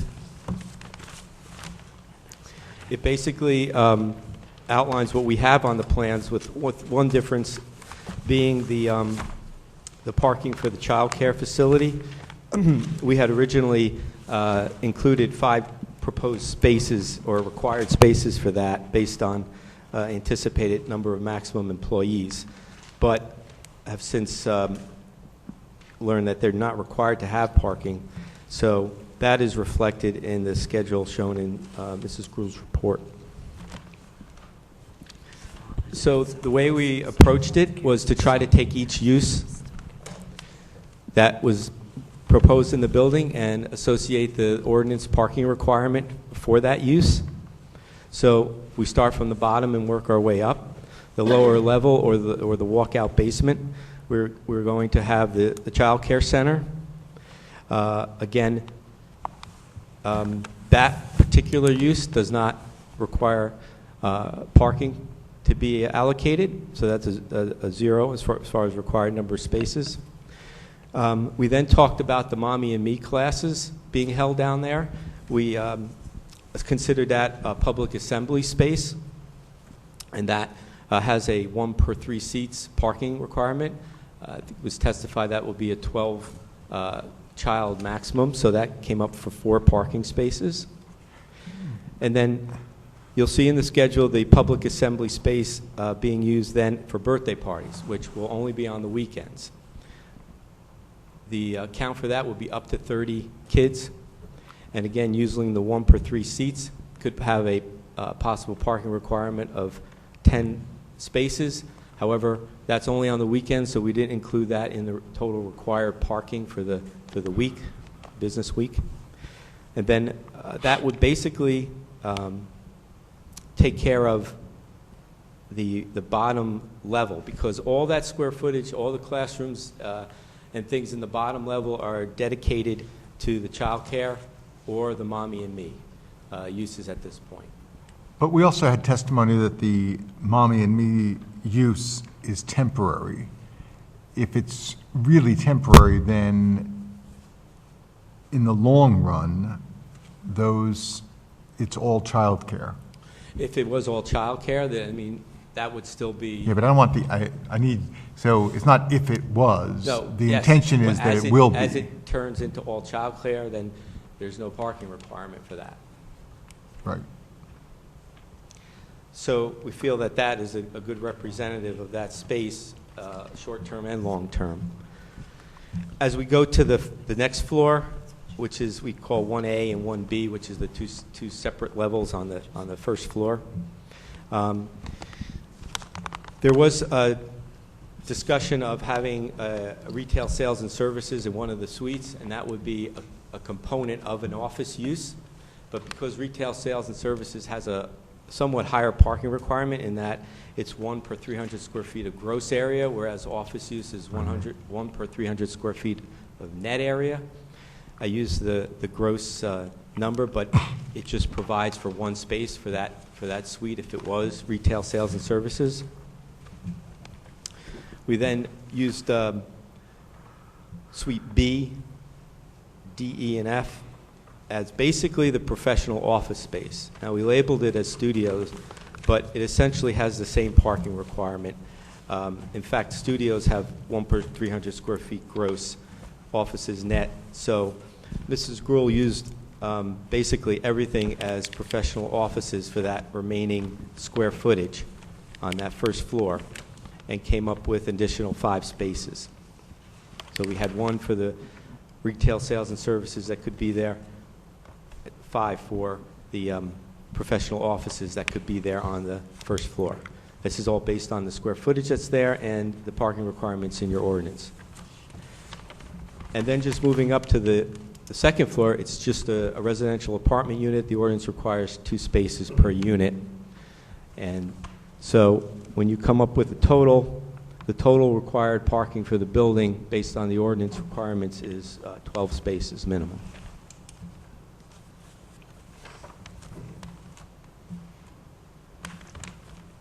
So, Ms. Gruhl, this is your work here. This wasn't provided to you by the applicant. Is that correct? The only thing, the difference was, as I explained, I had included 5 spaces for the daycare. Which was for staff. For staff, right, only for staff. And then there was a slight difference because I included an extra space for the studio. That it resulted in an extra space. So my original count was 18 required parking spaces based on the child care having 5 for employees and an additional, just the fraction of a space I rounded up for that studio use. Okay. So it could be 12 or 13 parking spaces if we want to be conservative for 13. Okay, but for practical purposes, you're accepting Ms. Gruhl's, you went down it here, so I'm assuming that you're basically agreeing with what she composed, right? That's correct, okay. Yes. I think it's well done, thank you. You're welcome. What Ms. Gruhl reminded us of is basically there's a state statute, and it's the MLUL section 4055D66.6 that basically states that daycare centers being inherently beneficial and so needed and so important that their density as well as their parking should be excluded from any parking requirements. So that's why there's no allocation, no requirement for parking for daycare centers. By the way, what would be the requirement if this first floor were retail, as retail is the permitted use? Would it be higher, or, I think you touched on that, actually. Yeah, I mean, if the retail use, it would essentially be a little bit higher because the retail goes 1 per 300 square feet gross. So it will naturally be higher than if the whole thing was office space. And it's basically just by a few spaces, but if I use the lower and the first floor as retail, I would get 13 spaces plus the apartment. So that would make this building 15 spaces if everything was retail and then the apartment stayed the way it is up there. If I may clarify, and I did want to clarify this anyway, and it particularly comes up as it relates to parking. We did note the provision within the municipal land use law regarding child care facilities. We seem to be mixing and matching daycare with child care, and in the instance of the municipal land use law, there is a distinction. So I just want to clarify for purposes of what we have in front of the board, that my understanding from what the testimony is, this is a child care facility, and it will be, and you have licensing, you're proposing and submitted licensing from the Department of Human Services, and then it's pursuant to a certain state statute. So my understanding is it is technically, from the testimony, it is a child care facility, and that you will anticipate being licensed and receiving a license from the Department of Human Services. Is that correct? Yes. Okay. My So client that's- has already applied. Just Yes, want to clarify that. okay. Susan, just for my own edification, could you just clarify the distinction between child care and daycare for me? Child care is, daycare is a facility that really is in a home and is minimally, it doesn't require the licensing that provisions. Child care requires a very specific license for that. And if it is that, then the exemption is from the parking requirement. And that exemption includes staff and not just It exempts, everybody. correct. Thank you. Okay, so that establishes the required parking for the site. So then if we look at our site, you can see it's very limited. It's a very small site, mostly taken up by a building. There is not adequate area to provide off-site parking due to the constraints of this property. What we're proposing is to still utilize the driveway for one space. So we propose one on-site parking space. And access to that driveway will remain the same. There's a curb cut and an apron right off of Prospect Street. We're not proposing any modifications to the entrance or exiting of that driveway space. So where will the parking come from for this site? In my project report that the board should have, I provided a copy of the village's parking layout or parking facilities. If I can, oh, here it is, which I've blown up here. But it looks something like that on your 8.5 by 11 copy. I'll mark this A3, and it's the 19 Prospect Street parking availability plan. It's just a enlarged and mounted version of the one in your report. So I went and I looked at some of the available parking and what's going on around the neighborhood. And there's a parking schedule or a parking chart in that report, which gives you the various locations of parking around this site, the type that it is, and the walking distance to the site. So the most immediate parking, of course, is the municipal lot directly behind the site, and it's South Orange lot number 5. That lot has 59 spaces, and there are pay-by-space stations for our parking, and there's also business and night permits. So you can get a permit to park there if you are in a business or going to a business on a different either monthly semi-annual, annual basis. So that parking lot is available. It's directly behind the site. It's accessible to the site. The next thing I looked at was... Okay, you were going to say the same thing. That's just not enough, is it? Should we let him go through all the lots or ask questions as we go through each particular one? What do you want to do, Bill? Well, no, I just... Let's stop for this one in particular, because this is the one that, go ahead, Bill, ask your question. Well, my question was, of the 59, how many of them, because I know to the north side of that parking lot, the parking that heads from the building towards South Orange Avenue, that's the 4-hour. That's the pay-by space, yeah. But the other ones are strictly permits, so they wouldn't really be available. So how many of the 59 are the 4-hour spaces? There's 29 that are the 4-hour spaces, and 30 are the business or the permit spaces. Okay.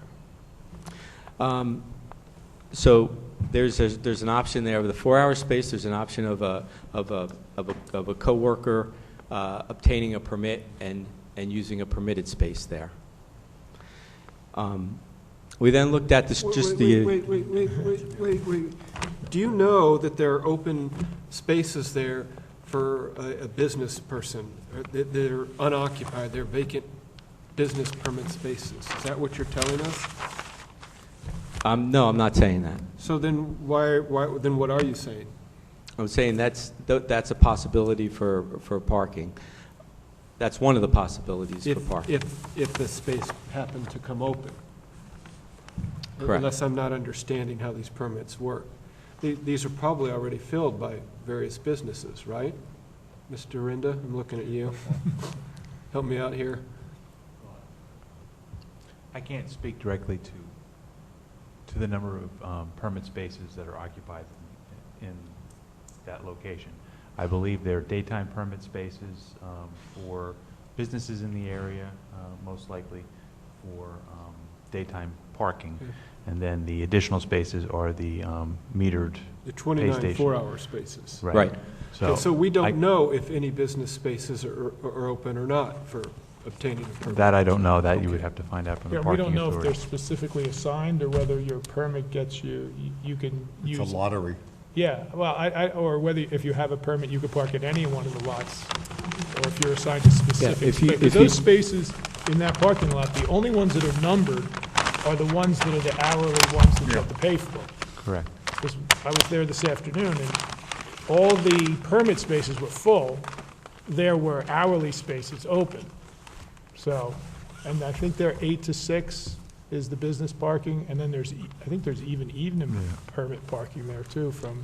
I believe there's, evening, overnight Right. resident parking. If you're in one of the nearby residence buildings, you can get a nighttime, overnight parking permit. So I guess, I think what Mr. Reeves' issue is how many of those spaces are really available? Of the business permit parking, right. Either My the understanding, permit or the hourly, you know? yeah, my understanding, talking to the parking authority, is that the business permit spaces they can be used in any lot. So if there's some available on this lot, if not, they're available in other lots in the village. So the thought for the parking is someone wanting a spot maybe not be able to get a business permit, say, for lot 5, but could go to another lot, the next closest lot, and obtain a permit for that lot, and so forth. And that's why there's other lots that we looked at and have in our chart as available for parking, for public parking, that are in close proximity to this site. Mr. DeSouza, your understanding is from where of how the parking works? Parking authority. Whom did you speak to when?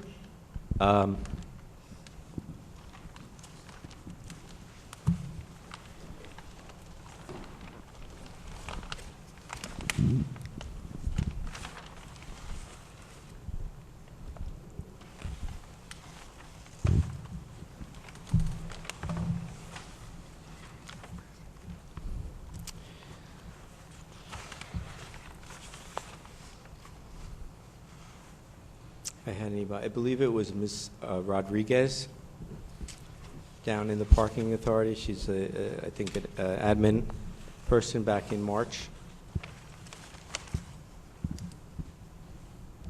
She sent me the rates and the hours.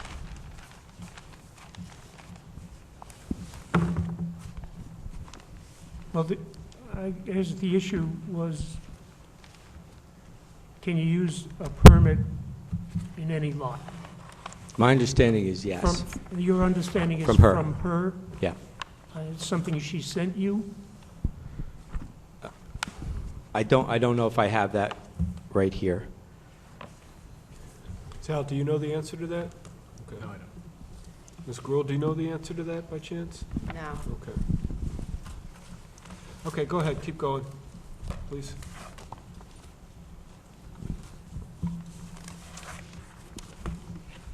So on the plan, it shows the parking on the streets. Now, Prospect Street, in front of the site, there is no parking permitted.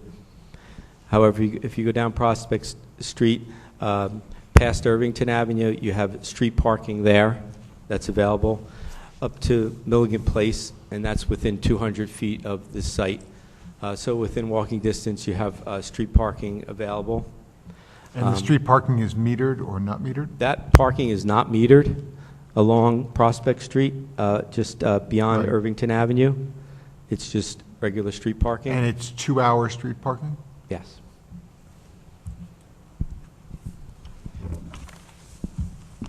Then you also have street parking just at the municipal lot where it intersects Irvington Avenue.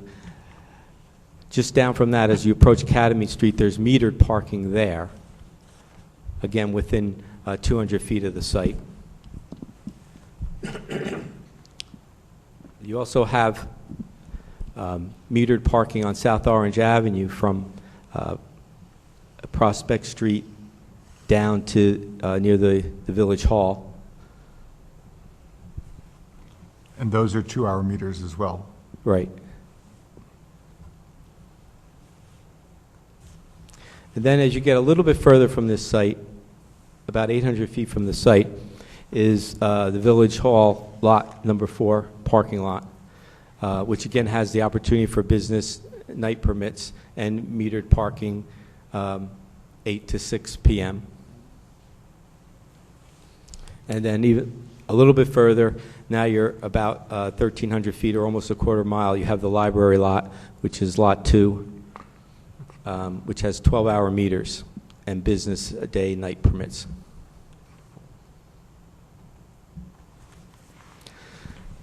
Did you do any surveys of available spots at different times of day when you summed up those locations? No, I did not. Yeah. Basically, I did an inventory of the surrounding parking that was available on street and in the municipal lots around the building. And a lot of the parking that you referred to is 2-hour parking, which, given the uses that we're looking for spaces for in this building, would seem like it's not appropriate. Well, that if someone was going to be there more than 2 hours, I'd expect that they would need to find, a street parking or have the business permit to be able there. Right. It's just that I just want to make a point that this building obviously has been like this for a very long time in the configuration that it has, and it's had many uses that were discussed with the dentist's office, doctor's offices being there. Has functioned so to follow far. up on that, I have a question written down here. What's the relative difference in parking requirement over what's currently required by the current configuration? In other words, this building was used for something until very recently, the Right. offices. So it had a theoretical parking demand of X cars. Right. And our parking demand now is Y cars. So I'd like to know what the theoretical difference is between what the demand would be in its previous In its use. previous uses, with the medical offices, which is considered the professional offices, and the apartment, I got a number of 15 parking spaces. That's what the building in those uses only. And that was based on 300 square feet, one space for every 300 square feet net, Correct, plus the apartment. plus the apartment. And that gave you 15. Right. And then, And so, in answer to your question. Theoretically. It's theoretically 15 versus a little less than 15. Right. right. I mean, I think we have to deal with reality Yeah, of the yeah. building does exist. Yep. We have to take that into consideration at least. I think one of the frustrations here is that we have, quite often we get applications where there isn't any parking on site. And the applicant does what you did, except they go a step further and sort of give us some counts as to, okay, in this lot at 8 and 2, there are 6 open spaces typically, twice a week. Because we need to have some sense of confidence that these people are going to have places to park. Yep. Mr. DeSesa, how many times were you at the property in the course of your work on the site plan? Probably three separate times. And then there was a time we met there for a conference too? Right. And where did you park whenever you went to the site? I parked on Prospect Street. I just drove down past Irvington and found a spot right along Prospect Street. And did you have any trouble finding a parking spot?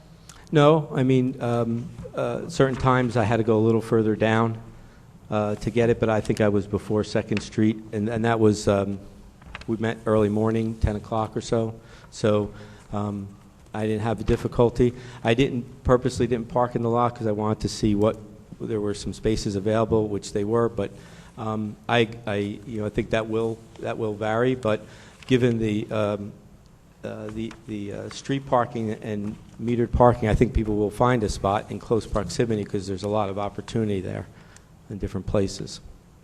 The other thing I didn't mention is I think part of the patron for this facility will actually be within walking distance. We have a lot of apartments and residential areas right across the street from Prospect and down South Orange Avenue that are within easy walking distance, and if those people are using this facility, they may opt to just not get in their car and need to park and just walk.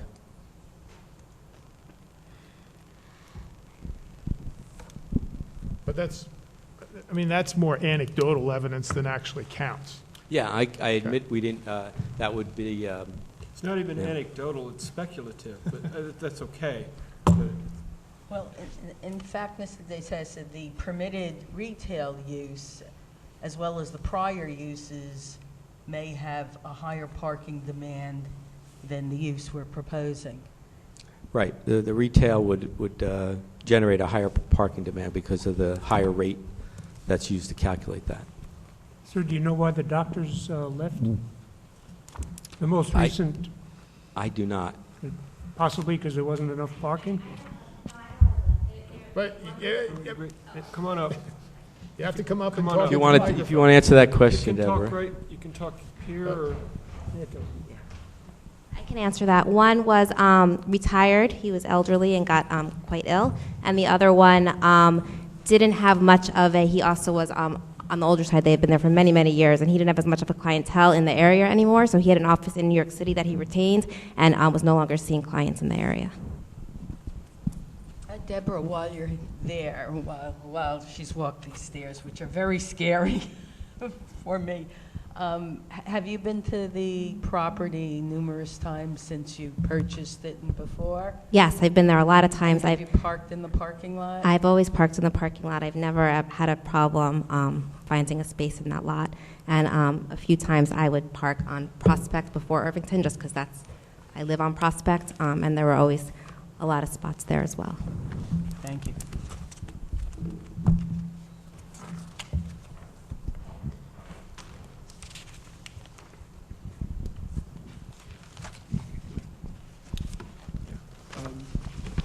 I'd like to can we take a break right now and come up? This seems just like a natural mini Certainly. breaking point. So let's take a break, we'll come back in 10 minutes.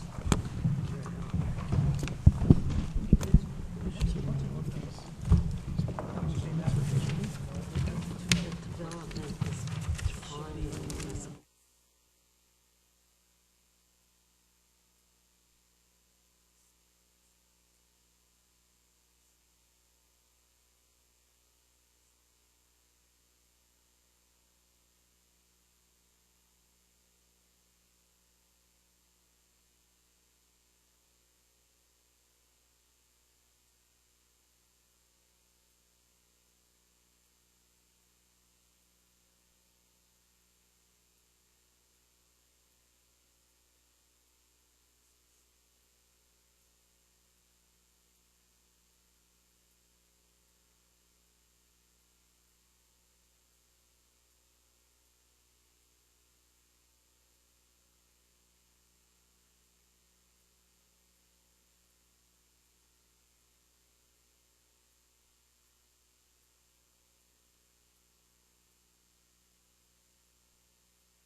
Okay, we're back in session, so we're continuing on the parking testimony unless you're done with that.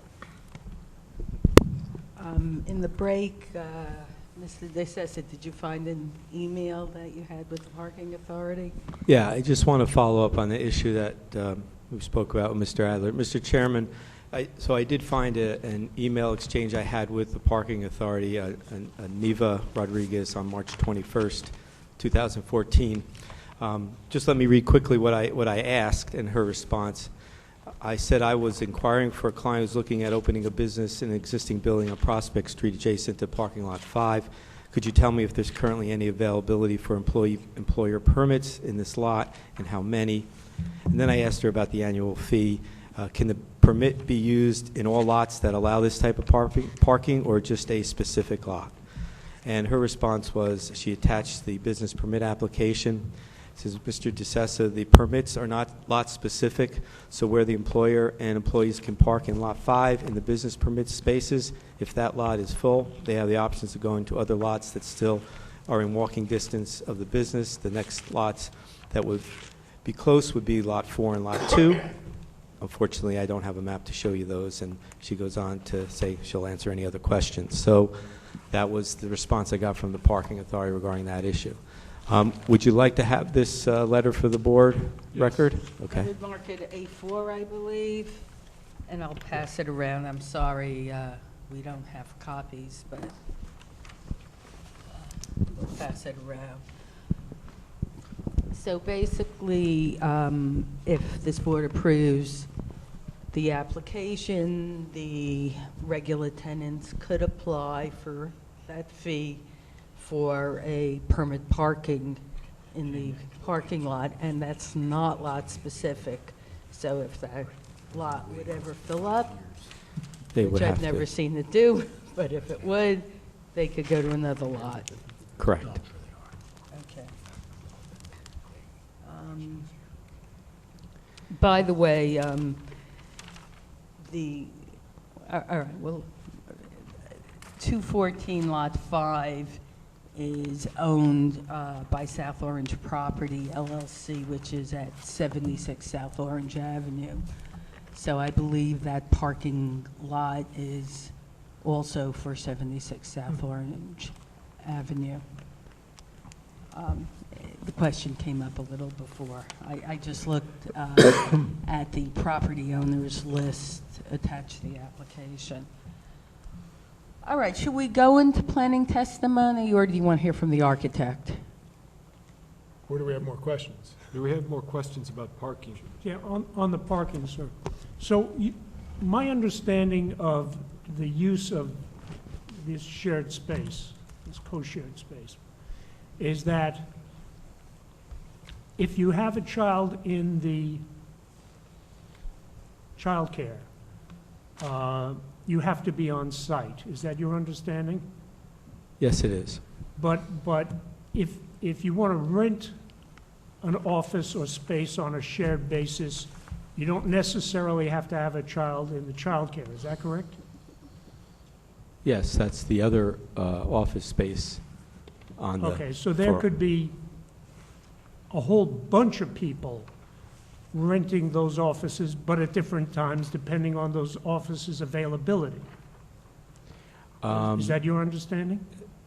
No, I mean, the owner may be better to answer that, but if you rent an office space that's not a part of the co-working, that's your office, so And how about it doesn't the get part- used by anyone else. Okay, and the part that is part of the co-working? That That- could have a whole bunch of people, and different people might be there on different days. Depending on your membership, right, the requirement of what you've signed up for, yes. Okay. So your understanding, based on your answer to Council's question just now, was that all of these people who use the co-shared space can get a business permit to park in so they'd be able to park in the permit lot behind it, and if that was full, in some other permit lot. Right, correct.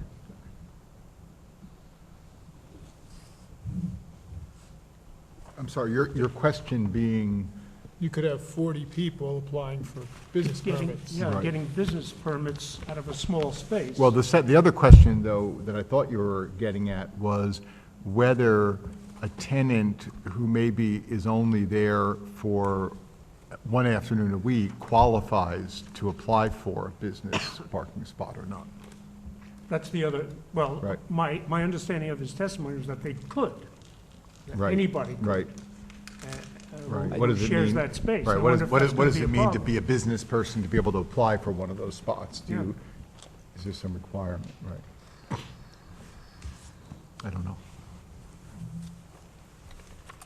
But the testimony also was supposedly that if you are one of the co-tenant, co-workers, that you have to reserve the space in order to go use the space. So you wouldn't go to park unless you could use the space.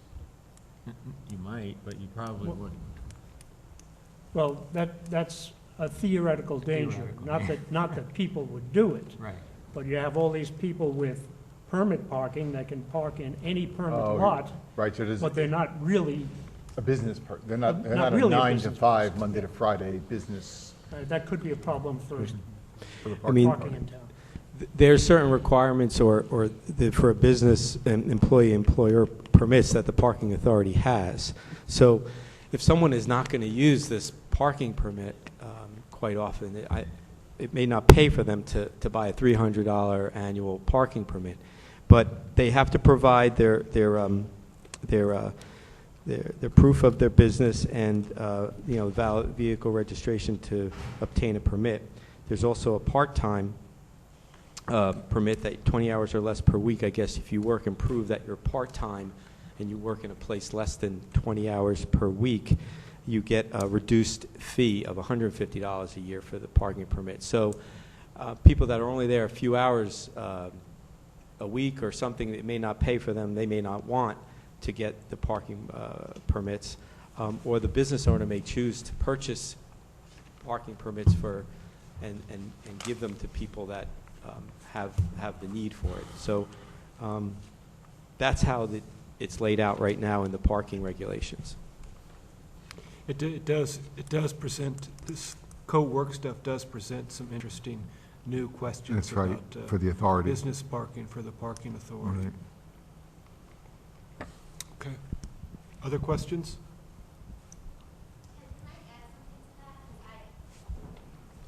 You can just use that microphone down there. I would say that since I have, I'll be monitoring all my coworkers, that if you're worried about that problem, that all of a sudden all these people are going to have business permits, that I would say just, my full-time clients who are planning on using the space a full, or like 40 hours a week, or, whatever that number is, 30 hours a week, then I would help them maybe apply for the parking permit, but otherwise, they wouldn't be able to apply for a business permit. They can take advantage of all the other parking around, if that's a stipulation. It has nothing to do with what you think, it's what the parking authority does. Right. No, I understand that. I'm just saying you're saying you have a concern that the current rules, that it's possible that all of a sudden all these people are going to have business parking, and what would that problem might that create? So if it's a part-time member who's not going to be working many hours, they just wouldn't apply for that business permit. It could just be, it would just be the tenants and those other office spaces and, myself and any like full-time workers. All right.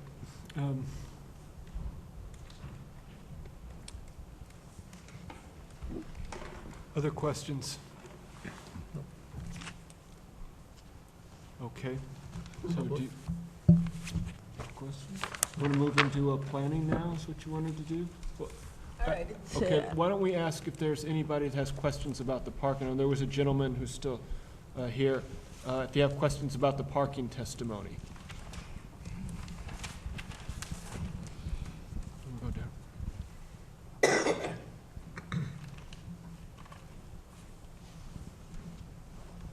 Yes, Mr. DeCessa, my name is Gary Marker. I'm a resident at 153 Irvington Avenue.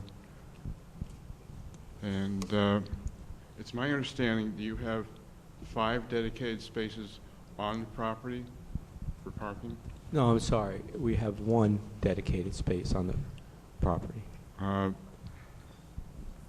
educate me a little bit. You said something about 5 spaces. No, I am think not- you misunderstood. The 5 spaces was what would have been required for the daycare or the childcare facility. Okay. Right, based on 5 employees. So there's only really 1 on-site space. One provided on-site parking space, And the correct. rest is sort of catch as catch can, first come, first serve. The rest would for have to public- utilize the public parking. existing parking in the sources that I explained, yes. Now, with the concept of co-working, none of these children who are part of the childcare, daycare / mommy and me are not going to be dropped off. They're going to be accompanied by a parent at all times. That is correct. That is the concept of the There was- co-working. There won't be children being dropped off at the site and then the mother or father be driving away. No, there isn't. Okay. That's all. Thank you.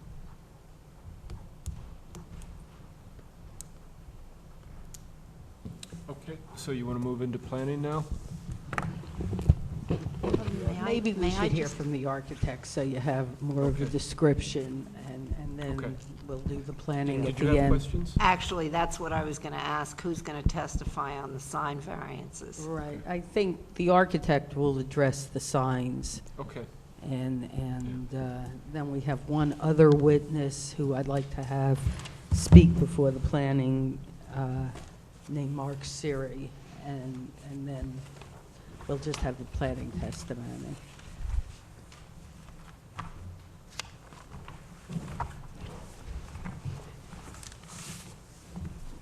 Please raise You your want right to swear hand. her in? Rebecca Gelman. Please raise your right hand. Do you swear or affirm the testimony, that you will give here tonight is the whole truth? Yes, sir. Please state your name and address for the record. Rebecca Gelman. I'd Address. like to provide... Address. Sorry? Address. Oh, 354 Charlton Avenue, South Orange. I'd like to provide an exhibit. Do you wanna- Okay, first let's qualify her, please. Ms. Buckham. Rebecca, are you a licensed architect in the state of New Jersey? Yes, I am. Would you tell the board where you went to school? UC Berkeley. And have you testified before this board before or in South Orange? In South Orange at the Planning Board. And you've testified before other boards? Yes, in front of Montclair. I ask that this board find Ms. Gelman qualified as an architect. Okay. How many times have you testified before boards of any sort? Planning boards, zoning boards? This would be my third. Your third? When Yes, did you sir. graduate? I graduated in '91. In 91? Okay. I do a lot of residential. I don't need variances. Okay, so what kind of work? You do residential work with? I do residential and medical and commercial, but I don't have a lot of call for variances. Okay. Do we have other questions? And when did you get your license in New Jersey as an architect? 2001. And what degree do you have from Berkeley? I have an M.Arch. I'm sorry. Masters of Architecture. Masters of Architecture. Are there any other questions? Okay. So we recognize you as an expert in architecture. Thank you. Okay, go ahead.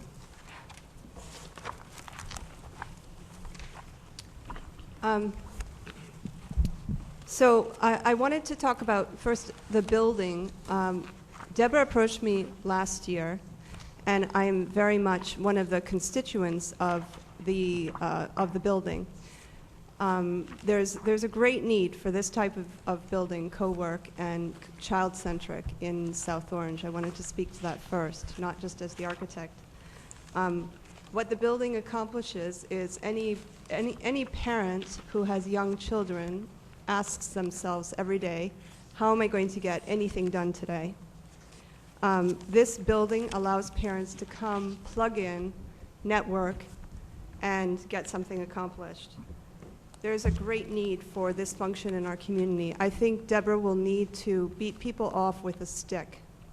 And my question is not really whether this building will succeed.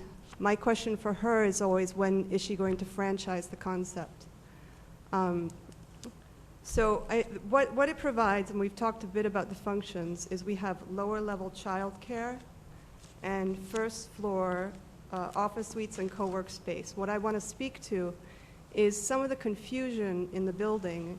I know it's very hard to understand this building, and that's what we've really struggled with.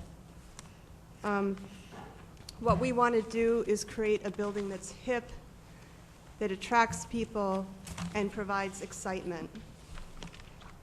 First, I want to address the present state of the building. When I describe this building to anybody, they cannot bring it to mind. It is nondescript. It's been there for 100 years. It's been built onto in a very ad hoc state over the last 100 years. And it's been an office building de facto for the last 100 years. There's really no way to address the handicap issues for this building because it's 36 inches off grade. So if we were to provide handicap access, we would need a 36-foot ramp, not to mention switchbacks. The other interesting thing about this building is that the back of the building is essentially going to be the front because people will pull up in the parking lot and they will enter most likely from what is the back. So you can see on this page, I'm showing you the south facade, which is the little house. Is this going to be offered, Ms. Birkenwald? Yes, why don't we ask that this get marked? Why don't we mark the handout as A6? A5, all right.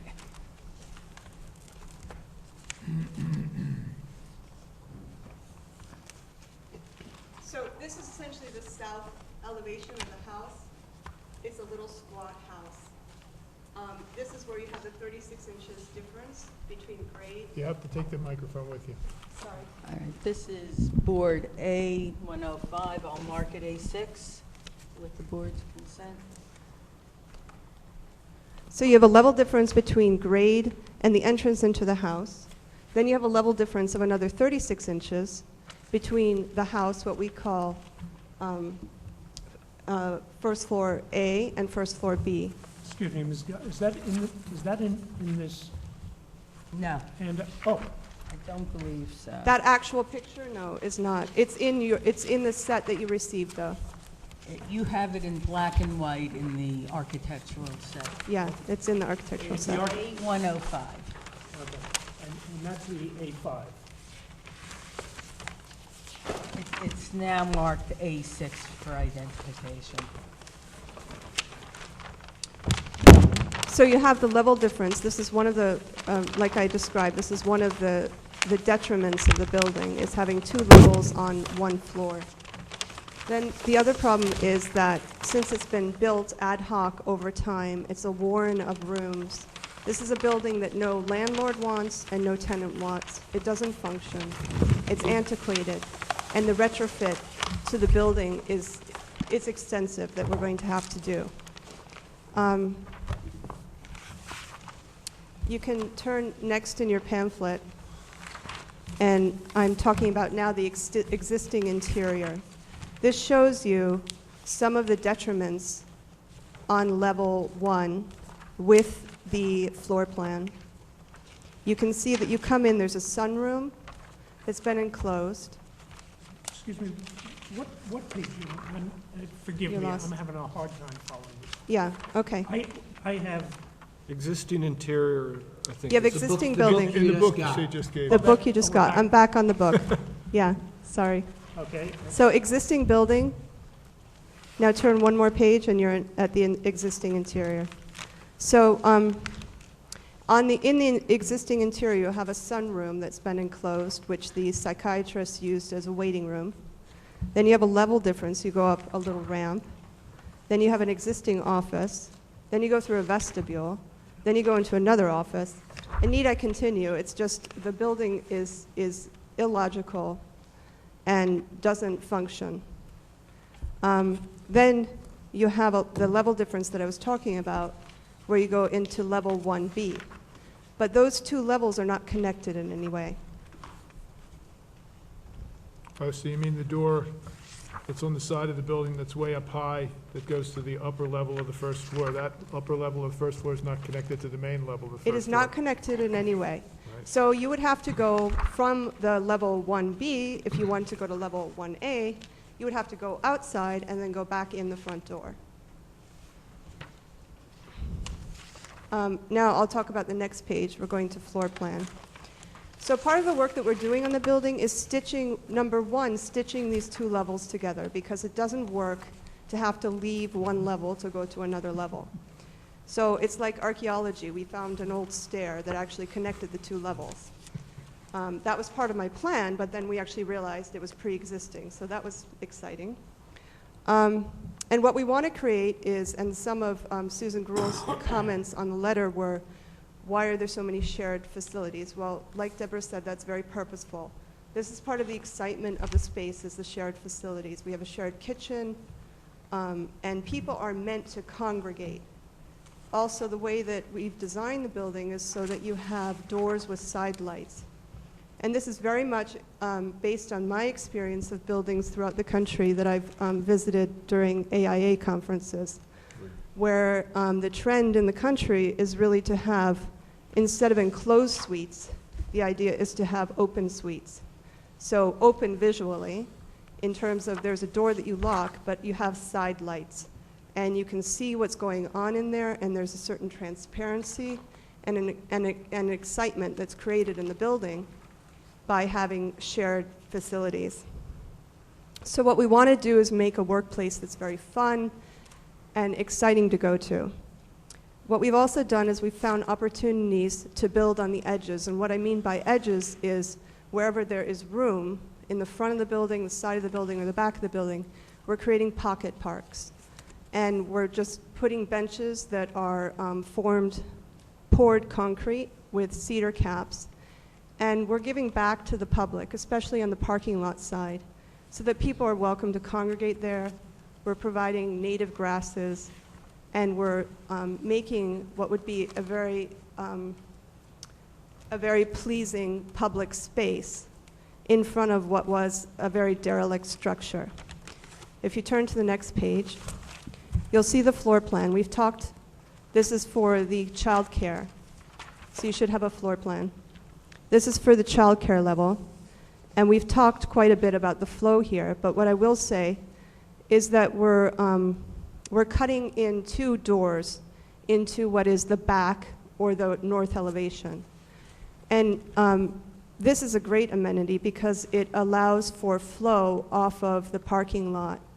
And whereas this was a facade, a very closed facade, uninviting, uninteresting, now we're cutting through two doors there that will be glass doors.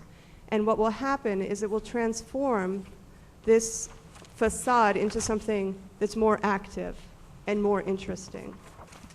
The lower level is pretty much remaining unchanged, except that we're cutting through some larger openings to allow for better classroom space.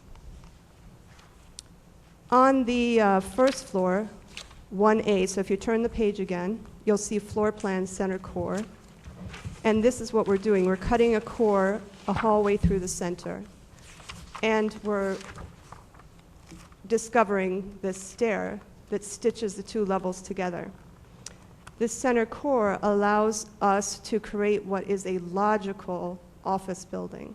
Instead of going through a maze of a corridor, you're going through a center hall, and then the offices radiate off of that. We've also provided handicap-accessible bathrooms, although we can't get accessibility at the front, unfortunately. Then you go up the stair, and as we've talked about earlier, there is a conference room, there's a shared space, and then there's a private office area. So what I see the other thing that we're doing is as you go in the front door, there was that little sunroom that was really useless. It's not heated, and that was the psychiatrist's waiting room. So what we're doing there is we're cutting through and making for a header there, and then we're raising the level of the floor so that that will all be one large room. And then we're opening up to Suite A to the right. We're opening up right off the main corridor. Then as you come in, there'll be the shared kitchen, and there will be a logo wall. So it very much now has the feeling of a grade B or A office space, which is really what we're attempting to do. The improvements that we're making are a lot of curb appeal improvements, a lot of amenities for passersby. We're having a major structural intervention on this building, and I applaud the landlord for doing this and investing the kind of money that it takes to do this, to transform it. What the structural intervention is essentially to be able to open up the spaces on the first floor. There are steps that are crumbling. There are railings that are not to code that we're going to bring up to code. And what we're going to do is create a look for this building so that it looks like a commercial building. We're removing unsightly chain link fence that surrounds the whole property. There's massing issues because you have an original house and then you have the double height structure at the back, which is just a square box at the back. We're installing slat walls on the front of the building and on the back of the building. That will really be the building feature, and there's exhibits later that show you that. That's a building feature that will give it the look, it will remove it from being residential and suddenly make it look commercial. The other thing is on the rear facade or the north facade, it is a hodgepodge of bricks. It's CMU, it's brick, it's about 5 different types of brick. So what it needs is something that can give it visual interest, and I think we've really done that.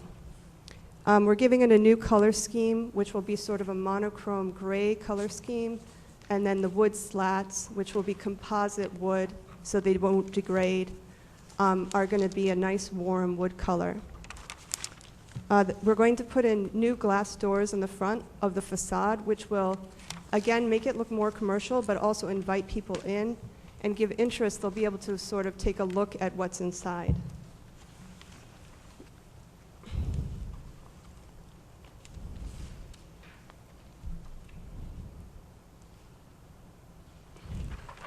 So as you turn the page, you'll see a picture of the front of the facade. You can see the glass door. You can see the slat walls.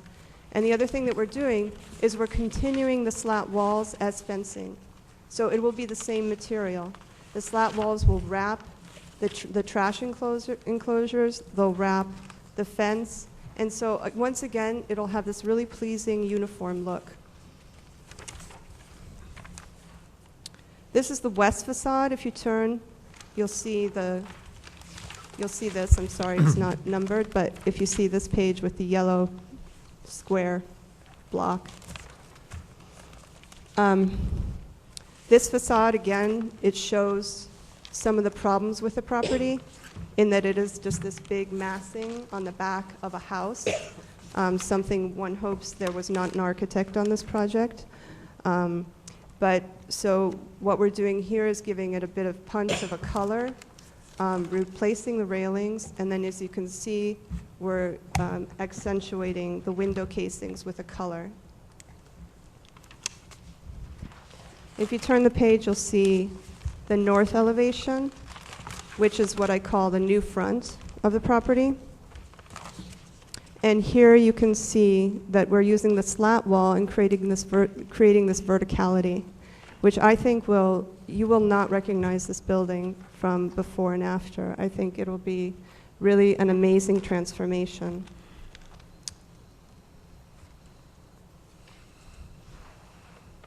The east elevation, there's really not much that's going on there. That's the next page. That's just going to be painted. So as far as site improvements, Drew has addressed a lot of those. We're going to, just to give it visual interest, we're going to use stamped concrete in a wood pattern. And you can see that in this exhibit. We're also using permeable pavers in order to help with the drainage for the property and lot coverage. So for the driveway, that will be permeable pavers, which will allow the grass to grow through. Drew addressed how the fence would be anchored, and I've already talked about the trash enclosure. The play space will not have play structures in it, but it'll be a learning area. It will have interesting creative arts. And Deborah has a lot of great ideas about reuse of salvage materials, so a lot of the look and feel will have a sort of salvage look about it, which is very attractive to people right now. In terms of lighting, we're confident that the lighting will not spill beyond the envelope of the property, as you can see in the Isolux.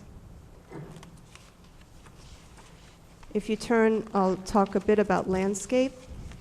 We're using native grasses so that it needs very little water. And you can see I'm using 4 different types of native grasses and mixing those at the perimeter of the property. In terms of lighting, I want to provide a nightscape so that as people drive by the property, they see it at night and can identify it, and also so that it's safe. I did the design of 75 South Orange, and that's a very well-received building in terms of the lighting and the nightscaping there. In fact, I think I like it the most at night. What building is it? 75 South Orange is Stuart Wainberg's. It's right across from Village Hall. Okay. Down the hill. So I did the whole design of all of those facades. We've talked about that we're omitting the floodlights as per Susan Gruel's recommendation. So as far as signage, we have 2 different approaches and 2 different ways that we can sort of slice this. And I've spoken to Susan Gruel at lengths about this, and also Sal Renda. So just to give you a bit of the history, when we started, it's a long night. When we started, as you know, the front of the house, the front of the building is very much a house, so it doesn't have a signage band. So I proposed putting signage on the roof, and that was shot down because it's not per code. The problem with this building is there's nowhere to put signage on the front of it. And so we have really struggled with this. Therefore, I invoked 92-162-12, which I'm sure you're all familiar with. It's in the ordinance, and essentially you can request a ground sign if the house looks residential in nature. So the building looks residential in nature from the front, but it looks commercial in nature from the back. So we have a bit of a conundrum, and I'm putting it to you tonight to help me solve this problem. The other thing is when you read the ordinance, it says if the business is set back from the street and is being modified for such a use. Well, the problem is we're not modifying this building. It's not like we're not taking a house and turning it into a commercial property. It has de facto been a commercial property for 100 years. So I have a bit of a problem deciding which part of the code to claim. And I'm just coming clean with that. But you also have, the rear entrance and facade is primarily about daycare. The front, the Prospect Street is primarily about offices, and the side of the house is about the apartment. Very much. Yeah, so every part of the building serves a different function, and yet the reason why we have the signage that we do on the building, which I'll get to, is it's a very difficult building to find your way around. And we were picturing people trying to find where they would go for co-working, where do I go for the office suites, and where do I go for daycare or childcare. So that's part of why we have some of the signage on the building that we do. We have, if you turn to the next page, I talk about the various, it shows all the different signs. We've worked very, very hard with a local graphic designer on making the signage attractive and contemporary and exciting and eye-catching. So what we've come up with are a sort of a look and feel for work and play, and also for the building that will brand the building. But the other thing that it does is it helps you to find your way around the building. So what we've asked for are blade signs on the side of the building that say either work and play or work and play, but the size of work and play changes so that you know if are you heading to work or are you heading to play. And that is really, we felt, important so that people know where to go, at least the first time they come to the building. The other thing that we've done that is not in keeping with code, but I think is a sort of a trend in the country, is that we've oversized the door signs. We're not allowed door signs as per the ordinance, but it's something that we felt was important, was to label the doors. Because if you put work and play on one door and you say 19 Prospect on another door, people realize, okay, I'm supposed to go here to co-work and I'm supposed to go here in order to go to the offices. So it's very intentional on our part. And I'm not sure that we'll receive the variance for that, but just to explain, that was our reasoning. The other thing that we're asking for a variance on is on the west facade. That facade that has a very big square block that I was talking about. There we have a sign where it faces the municipal parking lot. And we feel that that's important because, where it faces the private parking lot, sorry. There we feel it's very important to put a sign there because it's a prominent facade on the side of the building. And often you sit at that light at Irvington Avenue and Prospect Street for a long time. And, you know, that would really help people to say, oh, that's the work and play building. We feel that signs in this instance, we're not trying to over-decorate the building or bring it down. We feel the signs actually elevate it because it helps to identify it. And we've also used, I think, a very pleasing graphic design that would only improve the building. So that's kind of the background on signage. So the signage is very different whether one claims residential, that this looks like a residential building, or whether one claims it looks like a commercial building. And that's something for you to decide.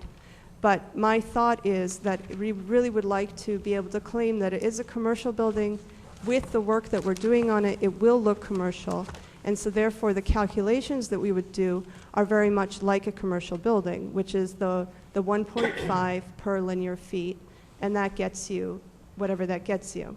So on the front facade, that's the south facade, we have 33 linear feet, which gets us 49.5 square feet. On the rear facade, we have 44, and that gets us 66. And so all the signage that I've put on the building is within those calculations. So I leave you with that. I didn't understand what you just said there. All I'm the sorry. signage is within those calculations. Oh, What okay. do you- I'll clarify. So the signage that I've put on the building is all calculated on the premise that this is a commercial building. If we go with the premise that it looks residential, this is some Okay, of, calculated in the metaphorical sense is what you used to, I'm sorry, okay. That's all you need to say. I'm sorry, I thought you were doing a calculation of square footage of signage. That's not what you meant at all.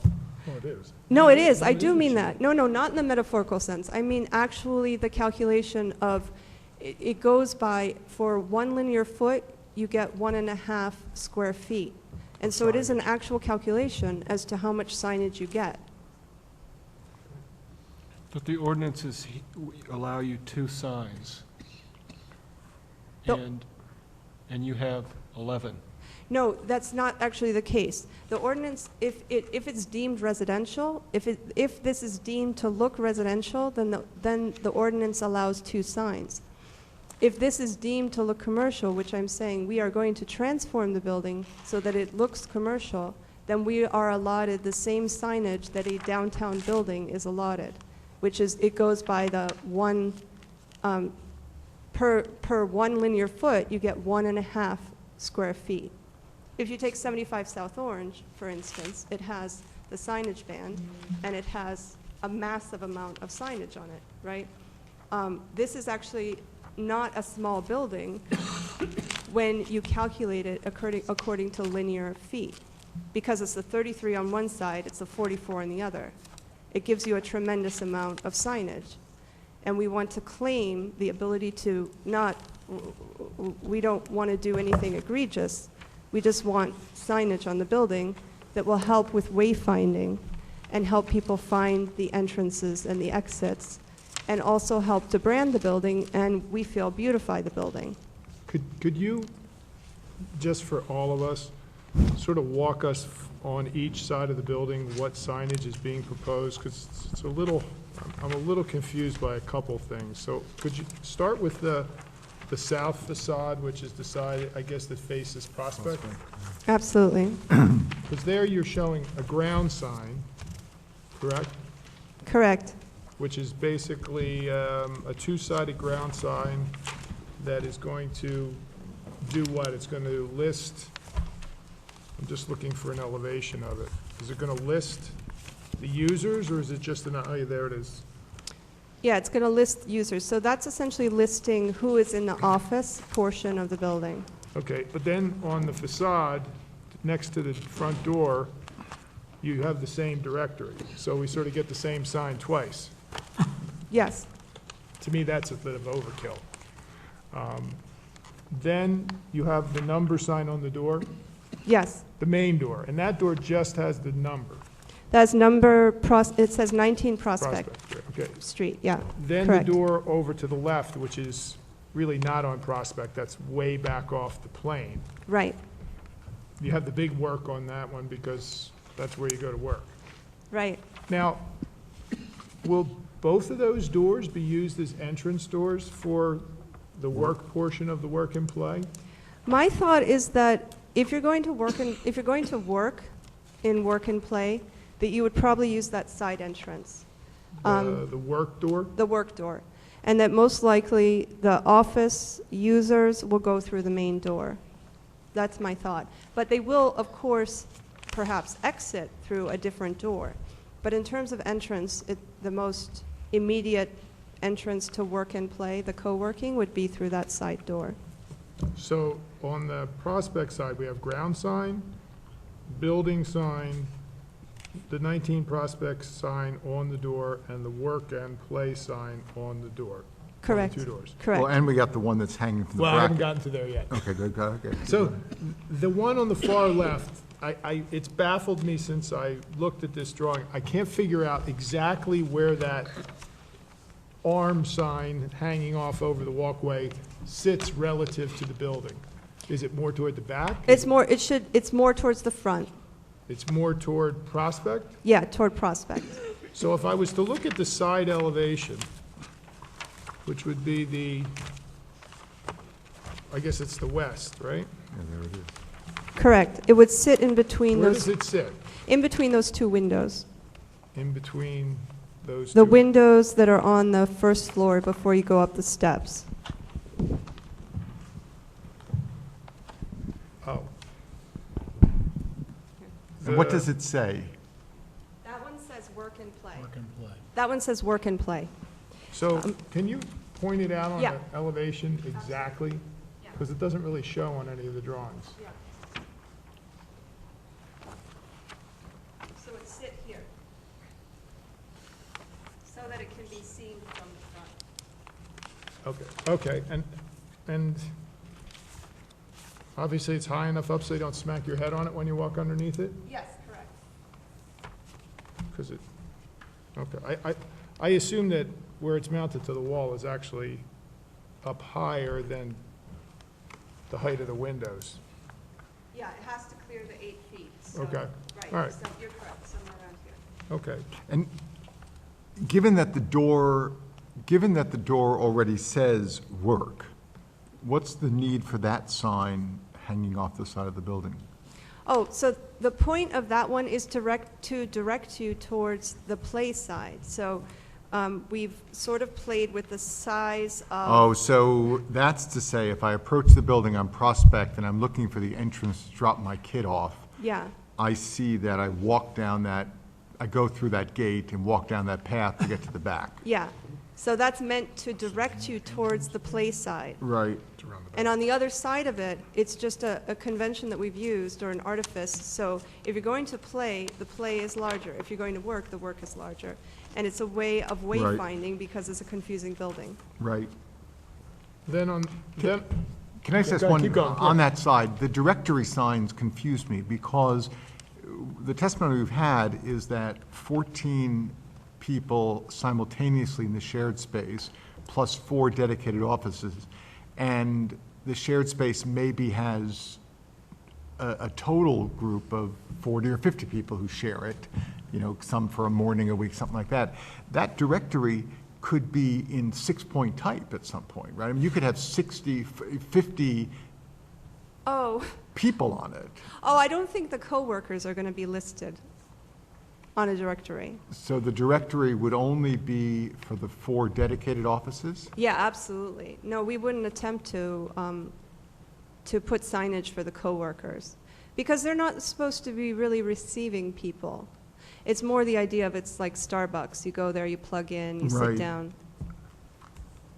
But the dedicated offices are the ones that could be. And so it would have 4 names on it, whoever's in suite. Absolutely. whatever they- Because if you're a speech therapist, for instance, then you're receiving people there. They need to come up and say, what suite are you in? So it's a directory so they know where to go. And that couldn't be inside the front door? it is. There's one in there, too. I know, but why does it need to be on the street and on the facade?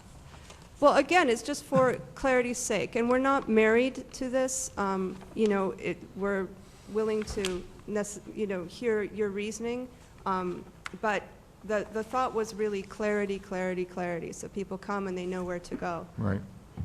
Okay. Okay, I'm done. Okay. Turn to the next facade. So the west facade then has that arm sign hanging out, but then it has this sign that you said is facing essentially the intersection of Irvington Avenue, correct? Correct, And that's the one that's toward the back, which is towards the parking lot. correct. Yeah, and that's the one that we're So saying. that's really facing The private parking lot. the private parking lot. Yeah. Yeah, so that's very much a variance because it is on a private parking lot, but we feel that it's arbitrary, essentially, that whether you're on a private parking lot versus municipal, that you wouldn't be able to put a sign, because I don't think the cars mind. Right. And then the north elevation, which is facing the parking lot, you have the large work and play sign, which seems logical, that faces the parking lot. But why the 19 Prospect Street sign? Well, the 19 Prospect Street sign is meant to name the building, so that, if you tell somebody they're pulling up, they know, it could have been called the Engel Building, but Deborah didn't want to use her last name. So really, 19 Prospect is meant the way that 75 South Orange is meant to identify the building, so that people hopefully will start to call it, well, maybe they'll call it the Work and Play Building, but maybe they'll call it the 19 Prospect Street Building. And then, again, the graphics on the door and the directory. So there's really four signs on that facade. So there's a directory sign there as well? Yeah. But you can't get to the offices from there. No, you can't, but then people know that those offices are within the building, and they know essentially that they've arrived at the right place. And again, the door sign it's actually more decoration than anything, the work and play. It's meant to be frosted letters on glass. It's something that would be very attractive. I can actually show you the vision board, might be helpful. You need to take the microphone You with gotta you. take the mic or with you. they'll yell at you. So you can see the signage in terms of just the way that it would work, the way it would look, work and play. It's very pretty. And then also just in terms of trends in the country, of really oversizing graphics in the Google generation. I know the ordinance is written a certain way, but the ordinance doesn't consider beauty, frankly. And so this is just some images of, oversizing graphics in a way that's very attractive and decorates the building. So, signage is decoration. And this shows you some ideas of the blade sign, kind of the look and feel that we want. This shows you the slat walls and the pocket park idea with the benches. And then just some playful use of salvage pallets throughout, and the signage with a wood back. So that's kind of some of our concepts. I'll mark this sign example as A7, and then board showing signs as A8 with the board's consent. On the back.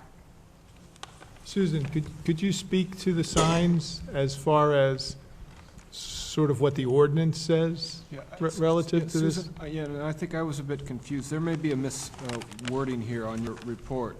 You're saying the applicant has taken that position that 92-162B parentheses 12 in parentheses applies to the subject property. Are you saying that it applies or doesn't? Well,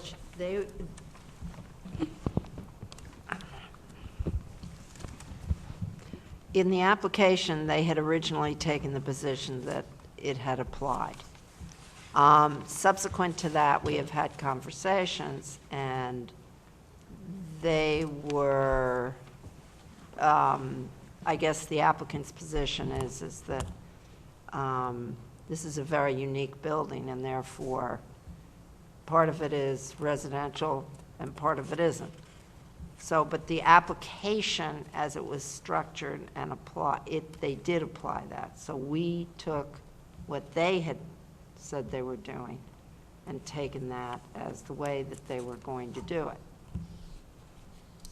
We do agree that it is a somewhat unique building.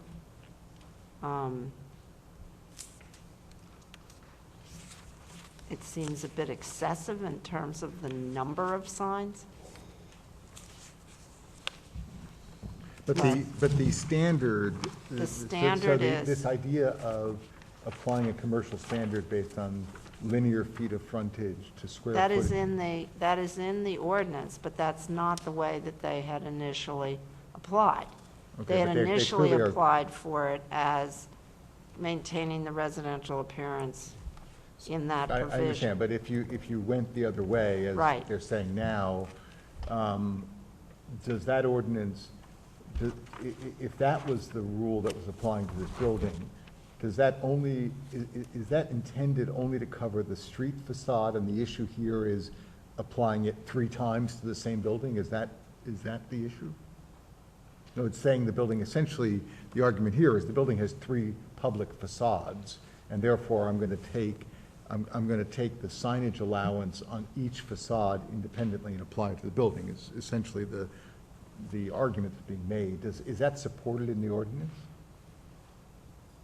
There is a provision in the ordinance, and we didn't go over this in terms of all of that piece, so I can only, we did not do those calculations, okay? Right, but my question is whether the ordinance about signage on commercial buildings is written to assume there's one facade and it's 20 feet long. No, therefore- no, It's it's here. not. It's here.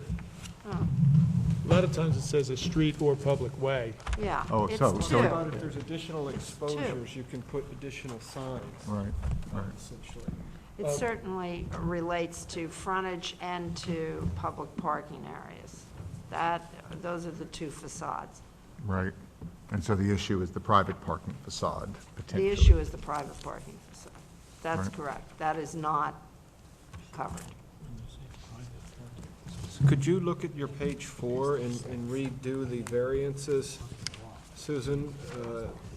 If it's a commercial building, or these things no longer required as variance? Not just sitting here, Yeah. because the ordinance is not that straightforward as it relates to signage. Some of it is, some of it isn't. Certainly the wall signs, the wall signs are, And that is, as the architect has testified to, it's related to street frontage, linear feet, and then the allowable area. Right. That's pretty straightforward. So the wall signs would be allowed under the Well, commercial? Only if they don't exceed 200 square feet in any one facade. Are you within the 200 feet? Oh, they're within. Yeah, they're well within that. They're within 200 square feet on each Yeah, facade. yeah, absolutely. Well, but it's based upon, right, it's based upon the linear feet. Yep, yep. Yeah, so we're under the calculations. And just to clarify, in terms of our conversation, it's a bit confusing, but we did claim the 96, the ordinance which says that it looks residential. That was actually our doing. We put that, I'm trying to put that genie back in the bottle, because I did not realize by claiming that we're allowed a ground sign and one sign on the building, which is not at all what I wanted to do. And I also feel that, you know, it really is a commercial building, and it deserves the proper amount of signage. Well, you gotta, for all the hipness that you're doing, people seem to have trouble with the sense of direction. You know, even if it doesn't, you know, if it doesn't require a variance, if we consider it a commercial building, then there's nothing to be said. But I guess door signs are simply not permitted is the case, right? Right. Everything else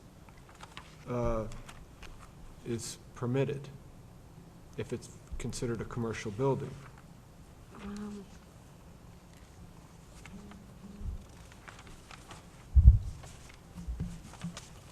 Yes, no, not sure? I think that you had indicated that the door sign and the sign facing the private parking lot on Right. 576. Yeah, so the those two are variances that we're variance size. applying for are the west facade, because that's private parking. Door sign, if you wanted to allow that. Well, the west facade, it's not so much that it's private parking, it's that it's not facing a Right. public right-of-way. Right. Whether it's parking or another Okay. building. All right, yeah, That's not- granted. Because that might not always be a parking lot. Right. That parking lot is for 76 South Orange I understand that, Avenue. but it may not always be a parking lot. There's no guarantee. Right, right. No, but, Let's not argue the point. 76 Don't no, argue the point. let's not belabor it. Okay. So those are essentially the variances. I assume on a door you can put the address. If that building, if that parking lot became a building, the sign wouldn't be visible. No, let it then. go, let it go. We give it up. Let it go. I mean, for my money, I think the signs on the doors are actually useful. The ones that bother me are actually the directory sign on the front of the building, which seems to be totally redundant to the ground sign, and the directory sign, and the work and play on the west elevation, and the directory sign on the parking lot, because it doesn't seem to have much meaning since you have to go around to the other side to get in anyway. And I think if this happens, people are going to know this building as the work and play building, not 19 Prospect Street, because it's going to be, you're going to have that brand, Yeah, which I think is really what you're looking for. right.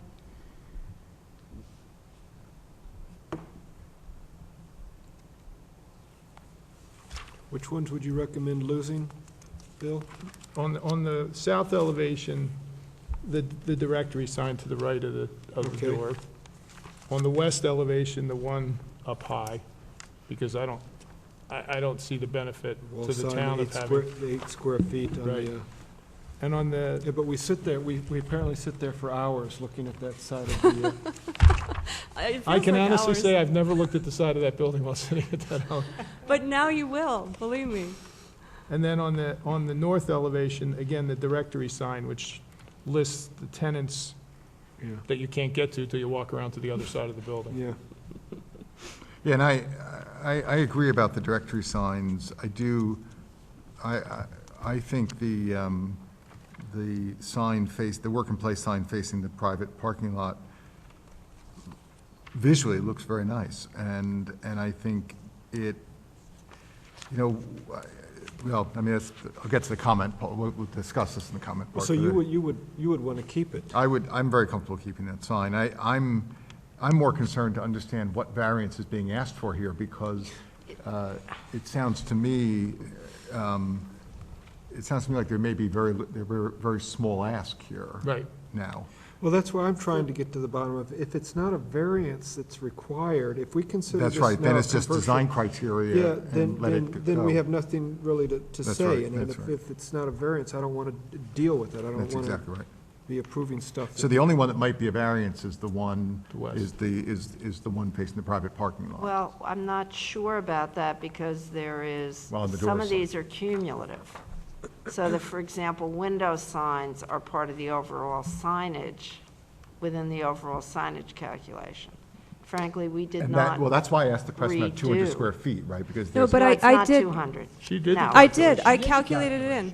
This is all calculated in, everything that's shown. That's, The work and play on the south facade, the work and play on the north facade, the 19 Prospect is also, they're all labeled and they're all considered, other than patrons only, which I wrote in very small print and somebody noticed, everything is calculated in.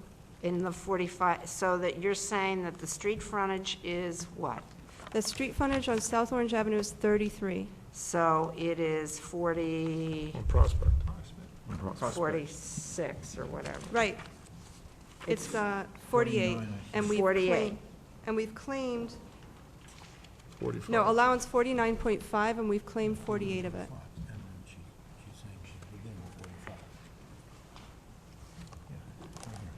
On the north facade, That's right here, too. it's frontage of 44, which comes to 60. 66, I believe. Right. And we've claimed 56 of it. So we're under. And on the west, there is no allowance, and we have 10 square right, feet so there. the west is the variance. Is the variance, yeah. And is the door signage a design waiver, or is it a variance? The door signage is what is called a directional sign, right? How did you calculate that? I calculated it within signage, Within signage. yeah.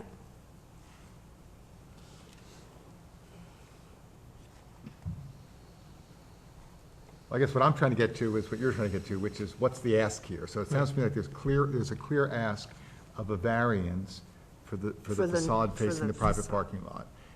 It sounds to me, from a size point of view, there's no variance needed on the other two facades. Maybe there's a design waiver because the sign is on the door, the glass of the door, or something like that, but is that a variance, is my question. Well, it's all under the same, So then- same. so So then the there's- standards, the calculations, and where you can have it, where you can't, they're all in the same part of the ordinance. So there's no distinction. So is there a variance needed for the two main facades? Apparently, there's not. I have not had the opportunity to recalculate. Okay. But there is, I have to interject, there is one other variance, which is if we're not claiming that it looks residential, The we're not ground allowed a sign. The ground ground sign. sign. Yes, So the yes. ground sign is the variance, But as, if we're combining it with the rest of everything, but Right, it fits and I'd within go the with you on that. calculation. Yeah, I think the ground sign there is good, is important. I mean, not sure that, I mean, it makes sense to have it on both sides. It's just that traffic only goes one way on that road. No, it goes two ways, It goes both Oh, ways. right. both ways. Yeah, that little block. yeah. Yeah. And we have tried every which Right. way to put signage on Yeah. something Oh, sorry, beside a I'm ground sorry. sign. thank No, you. I think the ground sign's important there, because it's the only property that has an entrance on that side. Why would the west side, while we're waiting for the traffic light there, if it's facing a parking lot with width of 30 feet, why would it require a variance? Because it's, It's not Yeah, I thought the- fronting on a public parking Public. lot or frontage Yeah, on it a says street, frontage or public public. right-of-way. That's clear.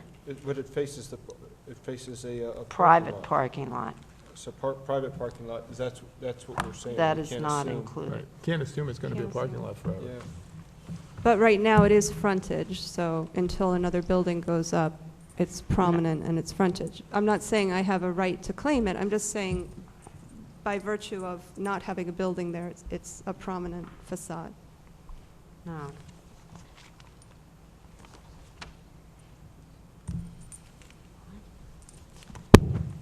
So. You're not trying to claim that, because I don't want to. No, I'm not making Because an. that, No, I'm not making a legal that's not argument. frontage. No, I'm not making a legal argument, Okay. not at all. Okay, so, look, we need to decide, is this okay or not?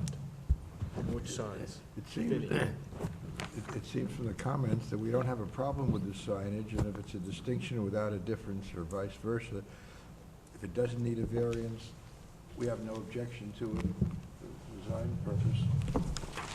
And if it doesn't need a variance, we'd be inclined to grant it. So how do we move ahead? Okay, well, the door signs, we haven't decided on the door sign. Is that a design? There is no such, There's other no- than directional signs, okay? There are no door signs per se, There's they're wall nothing in the signs. ordinance about door signs. There's wall signs, All right, so there's nothing about door signs. in the Not ordinance. really. So, Not that I saw. unless So- the applicant has found I a haven't seen anything about specific door signs. provision. All I've right, so then never. we just, they can put what they want on the doors. I think Ms. Gelman said that was included in the calculations. Yes. Okay, so then, perhaps then the west elevation is arguably a variance that's required. And the ground sign. And the ground sign. Okay, so we're going to say those two require a variance. The west elevation, while we wait at the stoplight, I'm sorry, I'm not going to let you get away with that one. And then the ground sign, do we have any problems? If we wanted, we're looking favorably. Is this something that we want to argue about or don't like, too much, excessive? Has the applicant provided the planning testimony for these? No, I want to. No. We should wait on that, but that's ones we're going to hear about for the planning testimony, for those two signs in particular. Thank you. Okay. Other questions about the signs? Okay. Any more testimony about the signs? No, that's it on the Okay, signs. What about the setbacks? Who are we waiting for to? If I could just ask the indulgence of the board, we have one witness with very short testimony who has to leave in a short while, and I just wanted to ask him to come up, and then Rebecca Gelman will come back. Okay. I'm sorry about this, but I just got bored that he has to leave, and I Okay. just Okay, wanted to I introduce have some question about the clarification about the encroachment on the setback, but I guess we'll ask the architect that in just a couple moments. So bring up your witness, I please. really appreciate it. I'm sorry for doing this out of order. It's Mark Siri. Would you please come up here?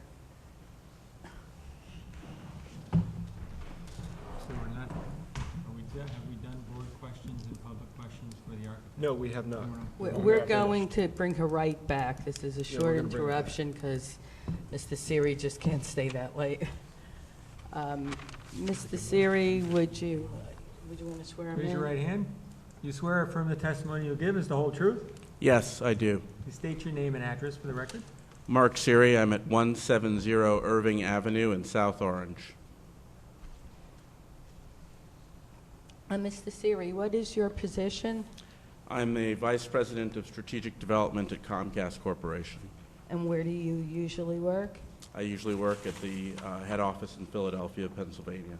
And you also work in South Orange part-time? Yes, 2 days a week I work out of South Orange. And you're familiar with co-working facilities as they exist in Philadelphia? Yes, part of my job duties at Comcast is to run our strategy with regards to co-working spaces and incubators. And what have you seen in terms of co-working as it would apply to South Orange? Well, I want to make clear first that I'm here as myself, a private citizen, not a representative of the Comcast Corporation. But that said, my professional experience has shown that co-working has significant economic benefits for municipalities in which their co-working spaces have significant benefits for municipalities in which they're located. Co-working spaces act as incubators and birthing places for new businesses. And the community aspect of co-working spaces, which has been touched upon a couple of times tonight, leads to a really unusual situation where new businesses are created due to the serendipitous connections in co-working spaces. They tend to stay local to the space because the benefit of the community is so great in that co-working space that the new businesses don't want to leave. So in Philadelphia, where we sponsor several co-working spaces and we provide free bandwidth and other services, in the 1 year we've been running this program, we've seen 9 new businesses started out of one co-working space, which have then located within a 3-block radius of the original co-working space. Now, Philadelphia is obviously a denser urban area than South Orange is, but the basic principle holds that co-working spaces are not only a great way to engender economic growth and development, but they also actually benefit to an outsized degree the local area in which they're located. And you had discussed with me that a lot of co-working spaces starts with tech support type of work? Sure, yeah, and I think that the nature of the work that happens in co-working spaces is particularly suited to the types of businesses and the types of individuals we're trying to attract to South Orange. I think that there's a lot of conversation about ground level and what the benefits are, what the detractions might be. I actually have found that in the areas of Philadelphia where we've helped to set up co-working spaces, the ground level environment has drastically improved because the co-working space and the traffic, the foot traffic that the gentleman earlier tonight mentioned, really supports a lot of retail, supports a lot of food and restaurants, and supports a lot of just general activity that is beneficial for the local area. Another thing that we've found is that tech-enabled businesses tend to drive business growth in other areas. And so the statistic that's been sort of developed over the last couple of years is that for each tech job you attract to an area, you're actually supporting 5 non-tech jobs, the jobs like I described, retail and restaurant. So I think that one of the great benefits of having a space like this in South Orange would be the ability to not only drive new tech jobs, but also to support these other jobs that are non-tech but still vital to an area like ours. And then finally, I think what we found as well, part of the reason we support co-working spaces at Comcast is because we want to create an environment in Philadelphia where millennials and other young tech-savvy workers want to live. And we found that co-working actually acts as an amenity to attract millennials and young tech workers. And when I think about the types of people that we want to attract out to South Orange and possibly relocate from the city, co-working spaces here in South Orange I think would be a major benefit for attracting those types of folks who are used to, as the other gentleman said before, these types of spaces which are quite prevalent in New York City and Philadelphia and other cities around the country. So do you see any detriments to the neighborhood from allowing co-working in this building? No, I'm listening with great interest to the parking conversations. What we found is that not only are most of the users of co-working spaces, they drop in fairly infrequently, and they only drop in for a few hours at a time, but we see a lot of people who are experiencing a type of lifestyle where they're more apt to walk, take public transportation, or ride a bicycle to this kind of space, because the type of mindset that is involved in this type of work is typically more in line with those types of transportation. So parking hasn't ever even been a conversation in any of the co-working spaces that we've ever sponsored before. So you think that if the board would approve this use, it would be a benefit to South Orange and to the neighborhood? Well, it would certainly be a benefit to me, since I work out of South. Are you trying to get planning testimony from someone who's not your professional planner? Yes, she is, I agree. I was just waiting for it kind of to stray into that. Thank you. Yes, let's I'll just stop rephrase short the of that. question. So you are, again, a resident of? I'm a resident of South Orange. And what would you, what is your opinion of this? My opinion is I'd love to see this space come into existence. I have no financial interest in the space or the business itself. I would love to be a client. Thank you. Any questions? Mr. Adler? Sir, how'd you learn that this project was in the works? I actually had been on a local message board, and a lot of people were asking if a place like this existed. And I just posted up and I said, well, if I were to start a place like this, would there be interest? And I was immediately showered by a flood of messages, both public and private, saying, please start a place like this. Something like this is necessary in South Orange. And then that's when Deborah emailed me and said, I'm actually thinking about starting a place like this. Do you have any ideas, or, what are you working on? And I said, I'm working on nothing. I just posted something on a message board. If you're working on something, I'd love to help in any way that I can. And in fact, I asked if maybe as my official capacity of Comcast, we could help, but unfortunately her building is not served by Comcast Corporation. It's served by another cable company. And how big are the ones you're working on in Philadelphia? Between 5,000 and 14,000 square feet.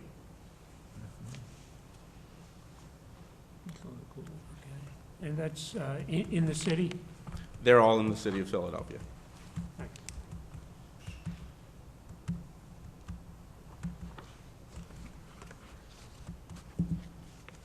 If the board has no more questions, or if you want to ask the public. Does the public have any questions?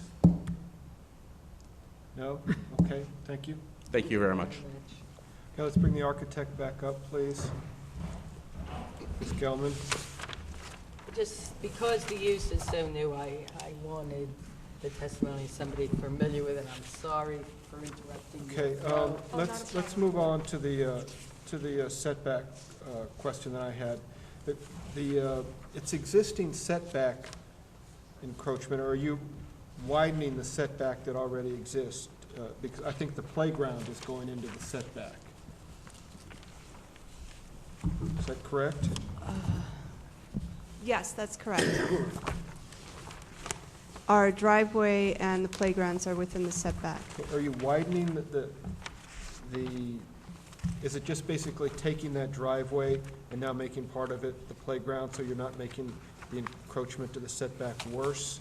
Right, exactly. We're just shortening the driveway because in order for Deborah to get licensed, she needs, I think it's 350 square feet of playground play space, and so we took away one parking space, quote unquote, and increased then the size of the play space. And then the trash receptacle is also there now, too. Right, right. But there's, no place really to put those, given that the building itself takes so much of the lot. Okay, thank you. We have other questions? Not on setback. Okay. I'm looking at the rendering that you had up there, that's also in your booklet. That one looks very different from the south elevation on page 8303. I know it's a different technique in drawing it, but what is it? First, let's on your proposed south elevation, the colored rendering. Yeah. I see, looks like a fence extending what would be in the driveway. That's just showing in view the gate and then the trash receptacle. So that's not actually a fence right on the property line. So that's, It's back off the plane That's, of the yeah, building. in view. that's way back. Way back, yeah. Okay. And the windows also look very different from A303. Is A303 more of what it will actually look like? A303. No, that's really just my sketching. I would say it looks more like the CAD drawing that you see on A303. The only thing that's really changed was the slats. I kind of ran them below the windows a little bit more in my rendering. Well, actually, I think that's not true. I think the rendering, especially of the roof and the high windows, is Yeah. more accurate in the Yeah, no, in the sketch than it is in this. yeah, correct. The roof, This is more what it looks like from the street. This one? Yeah. yeah, the roof is correct, sorry, in the rendering. My hatch was wrong P rates. in the CAD drawing, so I corrected it in the rendering. Is that what you're seeing as the difference? Is that what you're picking up on, is the roof? Yes. Okay, sorry, The yeah, roof so, is the size and shape of the windows. yeah, so the rendering is more The akin. placement of the windows. Yeah, the rendering is more accurate in that case. I think there's photos of that somewhere.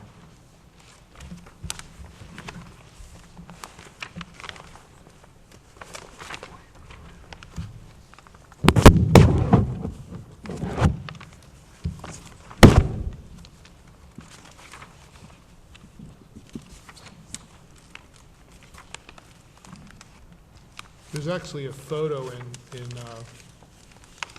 Susan's report that shows that front. We have other questions? No. Any other questions for Ms. Gelman? Do members of the public have any questions for Ms. Gelman? Thank you. Thank you very much. I have one more question.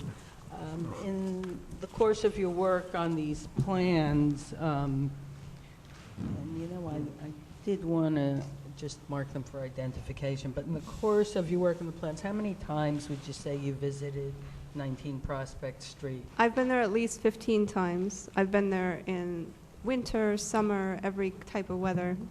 And where did you usually park? I always parked in the parking lot. I didn't have a problem. Did you ever not find adequate parking there? No, I always parked there. Is this your parking study, Ms. Birkenwald? Excuse me? Is this your parking study? Is this to show that, I think this is to show that there is quite a bit of space in that parking lot, which I have never not found a spot in. And Now that's you're what parking providing lots are for. testimony. The building is taking Okay. up the whole property. We can't provide any more yeah, parking. I think you adequately presented your parking. Okay, thank you. I won't go Okay. any further. Thank you. So we're,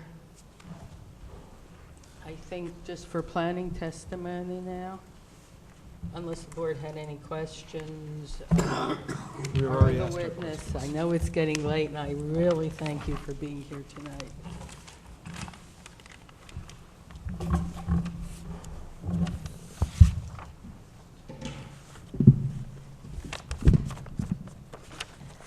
You know, we did have, I should have marked A300, didn't mark that. So just to keep it in the record, that'll be A8. You can mark. Yes, I know we did mark. Okay, and A301, the rear facade, A9.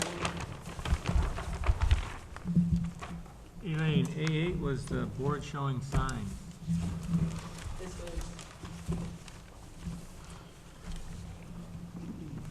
So, yeah, A8 was the signage. Right.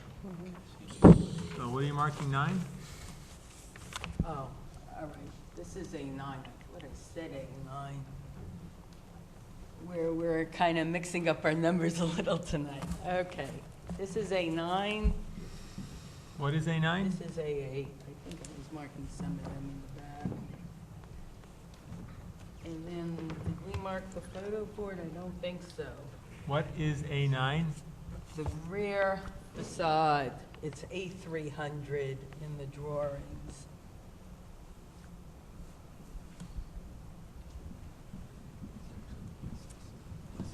Oh, okay, the west elevation is A9, A9 is the west elevation, Patrick. colorized. All right, okay, thank you. A301, the north elevation. A11, no, A10? I thought A10 was 309. 309.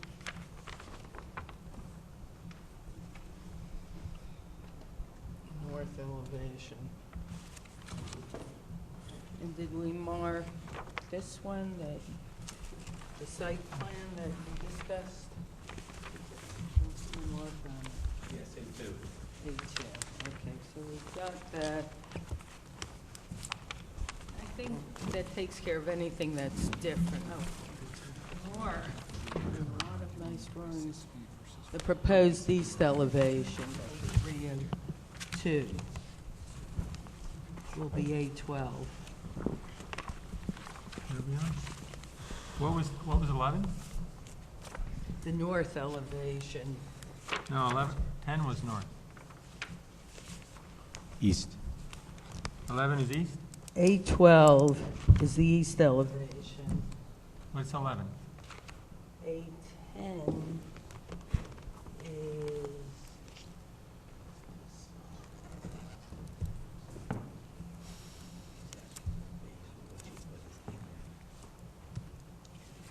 the north elevation. Where is, no, it's A10.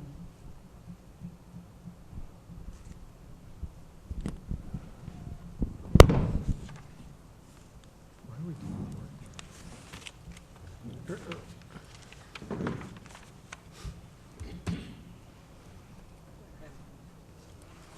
Oh, no, this one. A9 is the west elevation. Now I'm not finding A10. Are you going to present all of these now, here? Are these all going to be presented now? No, we don't have more testimony. I think the architect did point to some of them, but we didn't always interrupt. So I'm just trying to, So I have 9 is west, 10 is north, 11, I don't know, 12 is east, so maybe 11 is south? I have A11, I wrote north. So now we're missing one. I think we have one extra.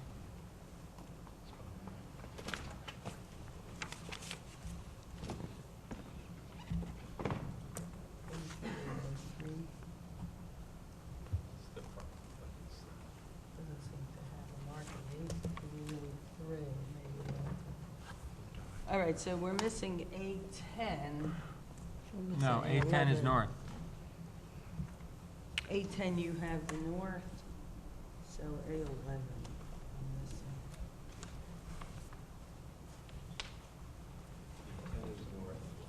I'm missing. We don't have an A11. All right, we don't have an A11.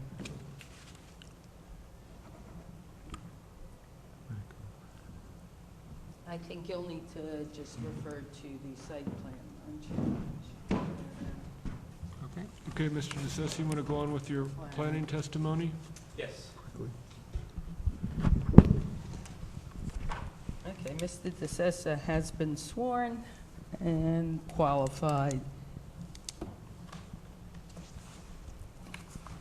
So we are asking for a use variance to permit offices and possibly studio or classes as tenants on the first floor. We don't know exactly who will rent to. There was some talk of a possible yoga instructor or classes or instructors or studios that will mesh with the general work and play concept. We're kind of not, we haven't been willing, we haven't wanted to try to sign up any tenants prior to getting this board's approval, but we would basically ask this board to allow us to have uses that are permitted on the second floor in the central business district, in the B1 district, on the first floor, to basically remove that restriction for the first floor, which generally only permits retail. And because of the location of this building, because of the history of this building as a prior Elaine, office building. Let's let the planner tell us. Okay, let you go. So the applicant's request for a use variance is for, to permit executive and professional offices on the first floor, where the ordinance only allows them on the second floor or higher. Okay, so we're going to march you down those variances. That's the first two, is the studio as well as the professional offices on the first floor. Tell us why this is a good idea. On the first floor, correct. So I want to address the positive and negative criteria for this use variance. Basically, the positive criteria is why is this site particularly suited for this use? We've demonstrated that we've had a building that's existed for almost 100 years with various professional offices located on the floors, on the first floor of this building. The building is, the site is particularly suited, and the building in that it's set back from the road, so it's not a traditional storefront where you would have a good retail accessibility from the first floor. So the fact that it's set back, it doesn't have a storefront, is a positive, is a particularly suitable building for the first floor office use.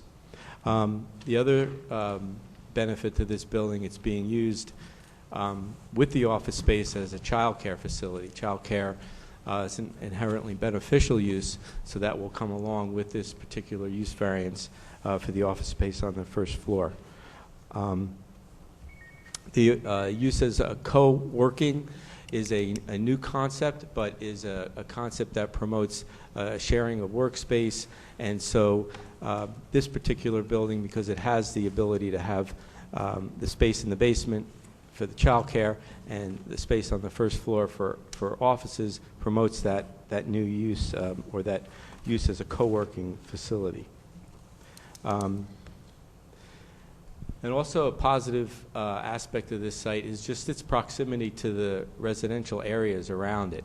It will provide a place for people in the apartments, other residential uses to come within walking distance, use the facility and the co-working space that's there. As far as our use variance goes, it further enhances the purposes of zoning, provides adequate light, air, and open space, preservation of the environment. We're not proposing any new structures, removing extensive amounts of vegetation, soil disturbance. This property is basically, we're cleaning up and we're renovating, rejuvenating kind of an underutilized structure for this use. We definitely promote a better visual environment, as the architect testified, and as the board's seen through the various elevations. We're improving the visual aspect of this property from what it is today. And something that wasn't mentioned, but the property is within the Prospect Street Historic District. And I think what we're doing with the use here will promote that historic district, preserve this building, not knock it down and construct a new building, and basically provides a more efficient use of the land here in converting this building to offices, childcare, maintaining the apartment as it's been upstairs. As far as the negative criteria goes, what we have to show is that it's not a substantial detriment to the public good. Basically, we don't feel that this is in an area that really promotes retail in the sense of downtown, walking by stores and shopping.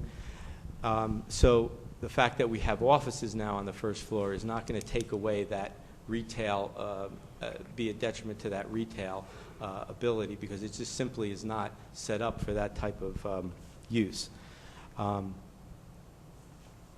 Currently, we think that it will increase the foot traffic, which we noted, just because we're providing an up-to-date use, an up-to-date building, and provide more ability for people to come and use the building now than is currently provided. The use, again, is a permitted use in that the use itself as office is allowed. It's only the location within the building. So the fact that we're moving it from, say, a second floor where it's permitted to the first floor is not a detriment to the zoning plan. It's just a matter of how this building is set up. And the other criterion I'd like to mention is that we're not proposing any prohibited uses. So this plan will not have any, in my opinion, detriment to the public good or the zoning plan.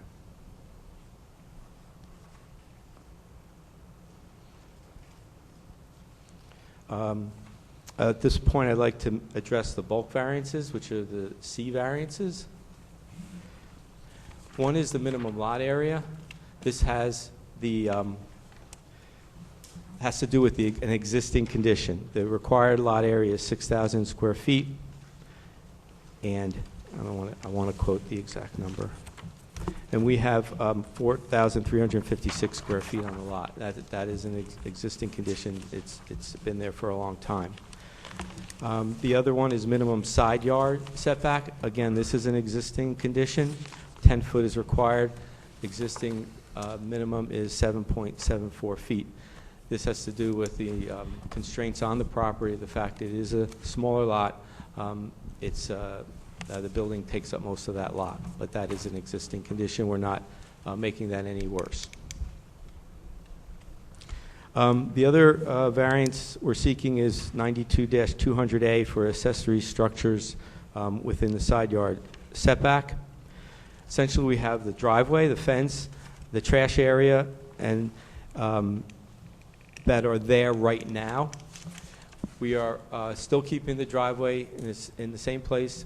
We're providing a trash area that's slightly larger to accommodate now trash and recycling. The one there is kind of small, mainly just for residential type use. The fence, we're simply replacing an old dilapidated fence with a newer structure in the same location, which runs along the side property line. So basically, we're not changing those limits. As far as the play areas go, right now that upper play area is mostly a driveway. So we're essentially cutting it back and making it just an open space. So instead of it being there for a vehicle to occupy, it's going to be an open space for a play area for the children. Essentially, the limits go to the property line the same as the existing driveway does now. The same thing for the lower area. That's just an open space now that's not really utilized for anything in particular. It's bounded by a retaining wall on the apartment side. We're keeping the physical constraints there. We're just cleaning up that area to make it more appealable for use as an outdoor play area. We talked about parking, but we are requiring, requesting a parking variance. 12 spaces being required by ordinance for the uses we propose, and we are providing 1 on-site parking spaces. I feel that the availability of parking in the surrounding area, the fact that this building has existed for many years with many different uses and functioned as such, that there will be sufficient parking for the people wanting to utilize this building, either in the lots, the streets, or the metered parking. And there's opportunities for people to access those parking through permits or the metered parking. I guess I'll just touch on the signage. If that's, I think those were all the variances that, as far as bulk and use goes. My understanding now, after the discussions with the board, is that we're basically asking for 2 sign variances. The west facade of the building, which is the side that faces the private parking lot, because that doesn't front on an existing public right-of-way or a public parking lot, signage is not allowed on that side of the building. We're requesting a building facade sign in the upper rear portion of that side of the building. It provides additional identity, more visibility, that generally promotes easier accessibility and identification for people trying to find the building. It's visually appealing. It's not a it's a sign that blends in with the building, is attractive, and so we feel that it's something that the board can grant without any detriment. The other sign we're asking a variance for is the ground sign in front of the building. The way the ordinance is, 92-162B2, if the building was residential in appearance, this ground sign would be permitted with the certain conditions of size, setback, etc. We're promoting this building as a change to more of a commercial building. In changing the facade, it's not going to look like it does today, obviously, and will be more of a commercial-looking building with the offices and the child care being the dominant uses now. So the ground sign would be more in line of identifying the businesses of a commercial building. We require a variance. The ordinance allows a 4-foot, or requires a 4-foot setback from a public sidewalk. We can meet that requirement. It also requires a 10-foot setback from a right-of-way line. We have a hardship in meeting that requirement because the existing building right now is only set back 9.12 feet from the public right-of-way. So we would require relief for the setback of that ground sign, and however, all the other requirements of size, height, and setback from the sidewalk would be complied with. The hardship is the existing configuration of the lot and building that will not allow us to comply with the 10-foot setback.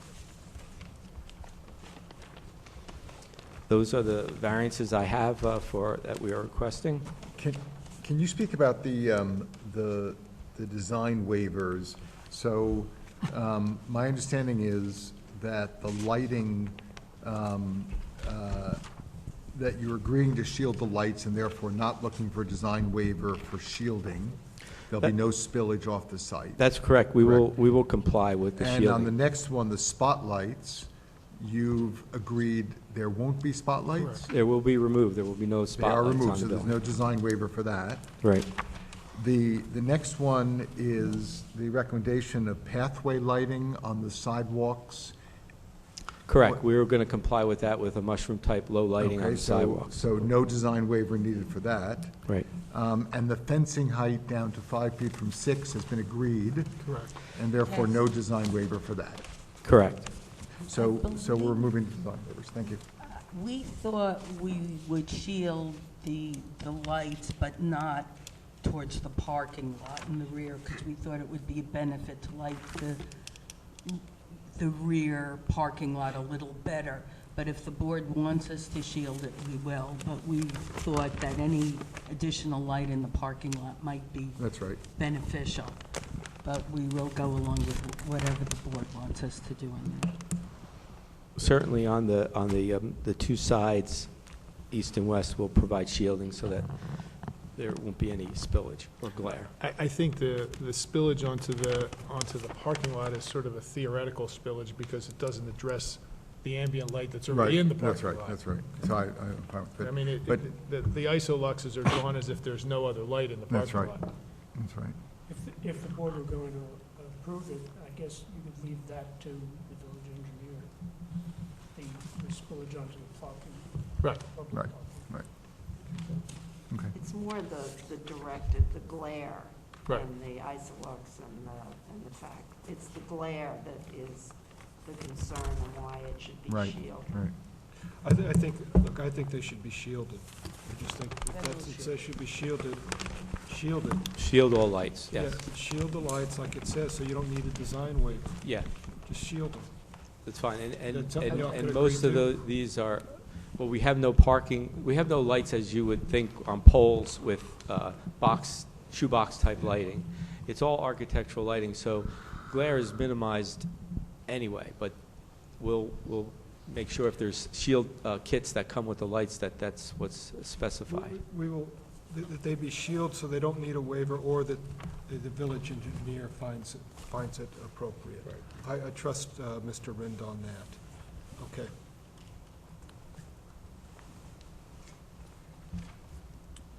What else? Anything else? Any other waivers? Design? I don't think so. I think we covered the waivers, and if you want me to go through Mrs. Gruhl's, I don't know if we covered all your points, but I think we're agreeable with any other comments that are in that report. I think he marched down your variances that you mentioned in your report. Oh, absolutely. The only thing that I would suggest is that our last comment, and it's a generic comment, that the architectural plans and the engineering plans be matched. Yeah, as far as lighting goes, yes. So Yeah, the engineering plans are basically site lighting, whereas the architectural, they included a lot of kind of the signage lighting and other architectural soffit lighting. We'll just make sure that we match, yeah. That's all. And one other comment on the use variance piece. I think I heard you say for your testimony that it was, one of the positive criteria was that it was related to an inherently beneficial use as the offices. But you're not suggesting that if you don't have the child care, that there isn't a basis, a planning basis for office, correct? Yes, that's correct, and it mainly relates to the building itself not having conducive to first floor retail, you know. I just wanted to clarify that. Okay, thank you. There was also the small bit of sidewalk that they would have to go to the Board of Trustees. That would have to be a condition. That would have to be a condition.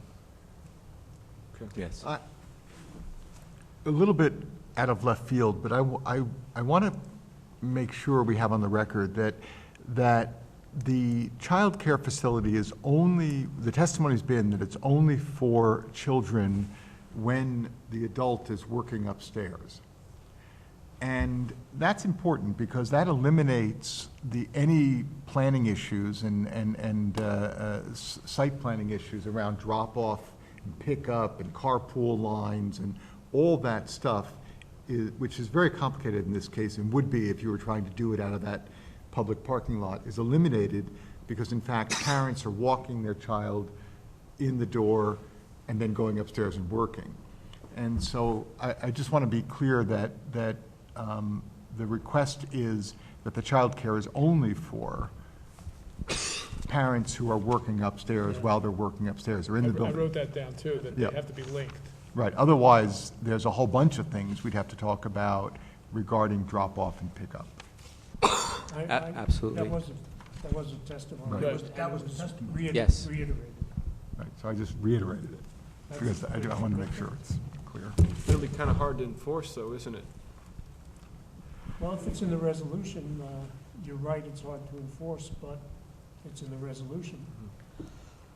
And I just think this site, you know, from a drop-off pickup, if it really is drop-off pickup, would be very difficult. There are parking spaces, you know, head-in parking spaces that come right up against the back of the building. And it would be tough to figure out a way to do it safely. Right. So I'm assuming, I'm wanting that in the resolution, right? I want that clearly spelled out, but that's. Right, I mean, I know that was your testimony. I just wanted to be clear about it. So, are you through with your testimony so we can talk amongst ourselves briefly? Yes. Well, you got to open it to the public. Okay, we'll have anybody from the public, now's the time if anybody in the public wishes to make comments about the application for it or against it, this is your opportunity. No one? Okay, thank you. Okay, so do we have any thoughts, comments about the application, Mr. Adler? Yeah, it's pretty exciting, I think. I like the application. It's good it's good for that spot. It's an improvement for the spot. I think there probably is a need for it that most of us didn't realize existed. And it's certainly not a storefront, which is what you thought of when the trustee, I guess, when the trustees said we don't want offices on the first floor, because that was for retail, so you have the cityscape and the walking scape going retail store to retail store, and this isn't in that position. So since it's a permitted use in the zone, and I don't see any negative based on what the planner said and based on what I think. I like the application. I do have a concern about the permit parking, maybe for a whole bunch of people that are going to maybe abuse the system. I mean, you find people parking in handicapped spots that aren't supposed to, and you find people parking for more time than the signs allow, because people will. So I have some concern about that. I don't know what to do about it, but basically I like the application. Mr. Shapiro. Yeah, adding to Mr. Adler's comments, which I completely wholeheartedly agree with, I'd like to particularly compliment Ms. Gelman. The architectural design, I think, gives new meaning to creating a silk purse for the Sauzier. Taking an antiquated, vacant, abandoned property that is an eyesore and of no value whatsoever, and as Mr. Zuckerman had said, Maplewood's loss can be South Orange's gain, and I think it fulfills an innovative, creative need for people who are working at home with small children, who would have to defray the high cost of commercial child care or have the energy drain of having to watch a toddler while they're trying to do some work. So I fully support the application.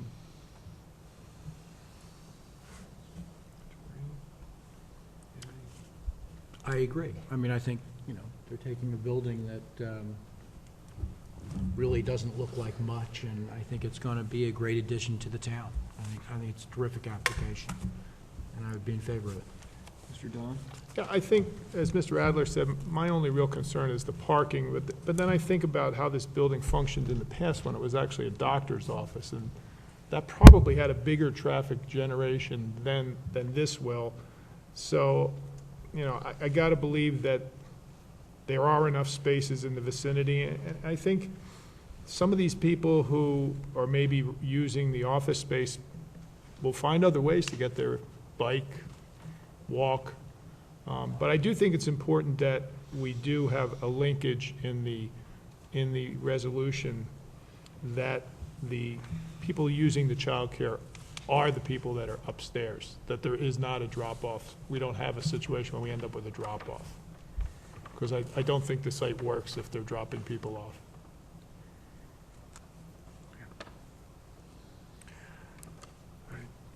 That's it. I'll go ahead and Mr. Parlapano, are you still mulling? I'm very happy with the application. I think the key is the parking, and I think you're exactly right, which is you have to look at it in terms of the net impact. It's not as if it's a vacant site. It's not as if it's a vacant lot today. We're clearly there's a lot of demand on parking in town. It's getting worse, but the building has functioned for 100 years, and there's been demand, and I don't think this use is dramatically increasing that demand. And so I don't think there, in fact, is negative impact from the parking. The one thing I would call out that's really positive is I love the fact that you're making the back facade a front facade. I think, when I look around town, all of the buildings, it's a typical suburban problem, which is buildings face the street, but then there's a parking lot behind them. The backs of these buildings are almost as important, I think, to the town as the fronts are. And in so many cases, that idea of creating two faces to these buildings is really critical to success. And I think it's a very nice use of the building. I like it a lot. Of the idea of putting three functions in a small building and keeping them segregated and clear, I think is very nice. I think that it's a very nice solution. Okay. All right. Let me just, I agree essentially with what y'all are saying. Let me sum up some formally, as I usually do, positive and negative criteria for Mr. Dwyer to put in our resolution. Yeah, I think it's a good application. Look, I'm always skeptical about sort of the crunchy People's Park ping pong playing Googleism, but I do think it's an innovative idea, and I accept it for such. But just I had to express a certain amount of skepticism for all of that. In any case, I think it does fill an innovative need. On the positive criteria, the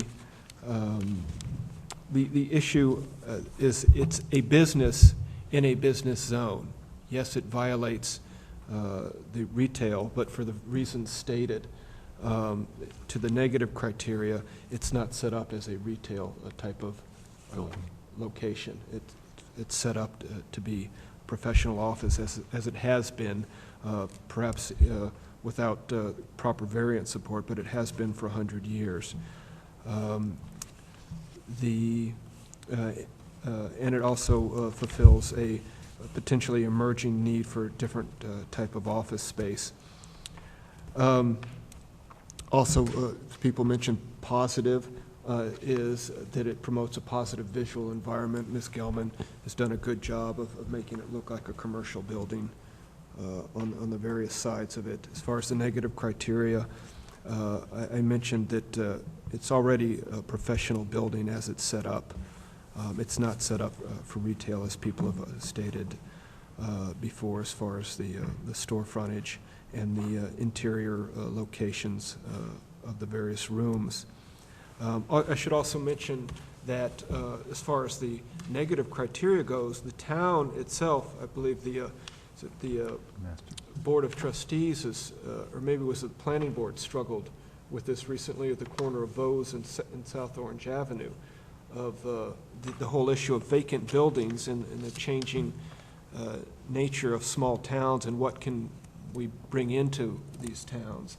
We have a lot of vacant space in the town already, and while we can't just ignore what the ordinances say, I know that other governing bodies in our town are grappling with this issue of professional offices too. So we're not out of bounds in our consideration of professional offices. And I think that pertains to the negative criteria also. The parking is the other one. In net, I think as far as the negative criteria goes, Mr. Dwyer, basically the parking that this building required before is about the same as it's going to require now. Is the way I see it. I do think there will be people trying to abuse the business permits, just like everybody abuses the handicap, but that's for the parking authority to decide. So I think that is the main, as far as the accessory goes, that these others are existing conditions that are minor compared to the overall benefit. I do think we need to put in there in the resolution of the child care is not for drop-off, although I think that going to be difficult to enforce. I'll take that chance in this case. And then the Board of Trustees, permission for the little bit of sidewalk that's required. And then as far as... and the tree removal. And the tree removal. And the signage. The signage, yes, I'm okay with the signage. I think it's tasteful signage. Yeah, but to be, I think where we were at was that we thought it was, the number of directory signs was overkill, and we were thinking to ask that there not be the directories, that there be only one directory sign in the front of the building and no directory sign in the back of the building. Yeah, I mean, that was my feeling. I don't Yeah. know what other people feel. And I thought no sign on the, West. thank you. And just to be clear, I'm very comfortable with the sign on the west Yeah, facade. I mean, And- I don't have strong objection to the one on the west. I don't object to the one on the west because actually the ordinance says parking lot, doesn't say private or public. If you want to be technical, it just says parking I lot. think it does say public. It It's says public. public. Oh, it does say public? does say I public, mentioned yeah. that. Okay, well then, so then that would require a variance. Yeah, Are we that's right. okay And with that variance? I'm not, but I'm okay with it. You Okay okay with with the it? rest? I'm okay. Okay, 1, 2, 3, 4. All right, so that goes. So they'll remove the directory in the rear of the building? And the second directory sign in the front of the building. So both the remove? Well, there's still a third one, which is on the, I think it's Ground being sign. proposed on the ground sign. Right.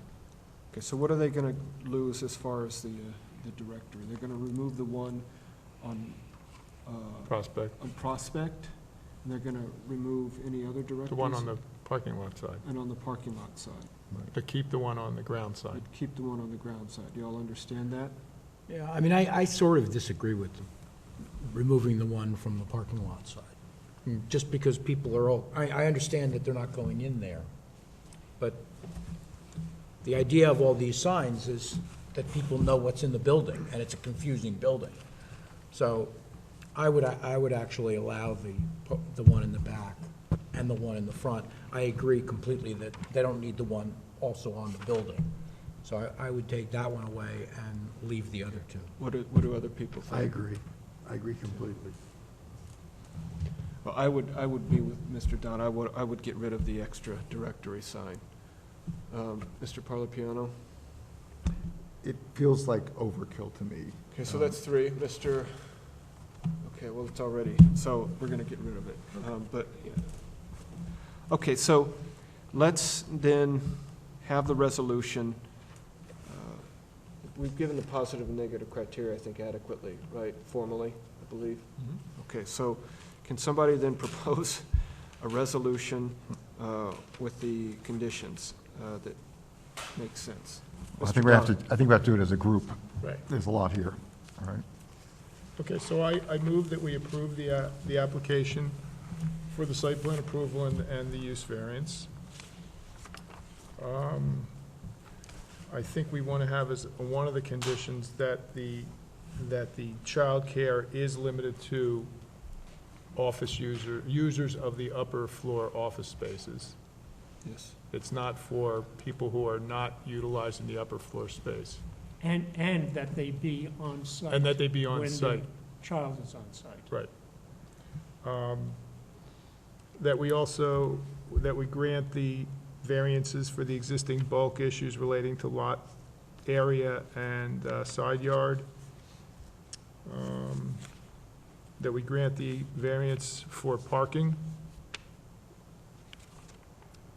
That we grant the variances, I guess the only variance for signs now that we're addressing is the sign, we're giving them the variance for the sign on the west facade, and we're giving them the variance for the ground sign. That's correct. Yes. But we're asking them to, as a condition, to remove the 2 directory signs that are mounted on the building face on the Prospect Avenue and parking lot side. Do we have to make any issues about the lighting and the shielding, I since think- they've agreed to that? No, Okay. they've agreed to shield or, otherwise, Okay. they've agreed to shield. And The other condition is that they have to get approval from the Board of Trustees for the removal of the tree and the installation of the concrete walkways that are connecting their new doors to the brick walkway along the parking lot. And the one other thing that I had that's not anywhere in the drawings, but that the architect mentioned, is that the driveway is also going to be made of the grass pavers, the impervious grass pavers. It's not shown on the drawing, but it was referenced in the testimony, and I'd like that to happen.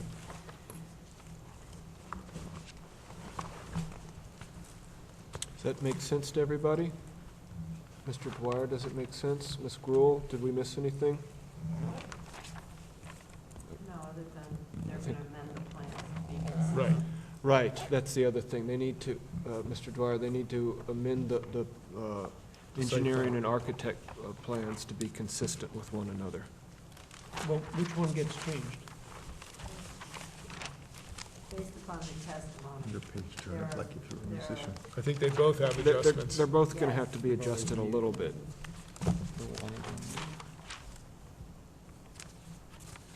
That's all I have, Mr. Chairman.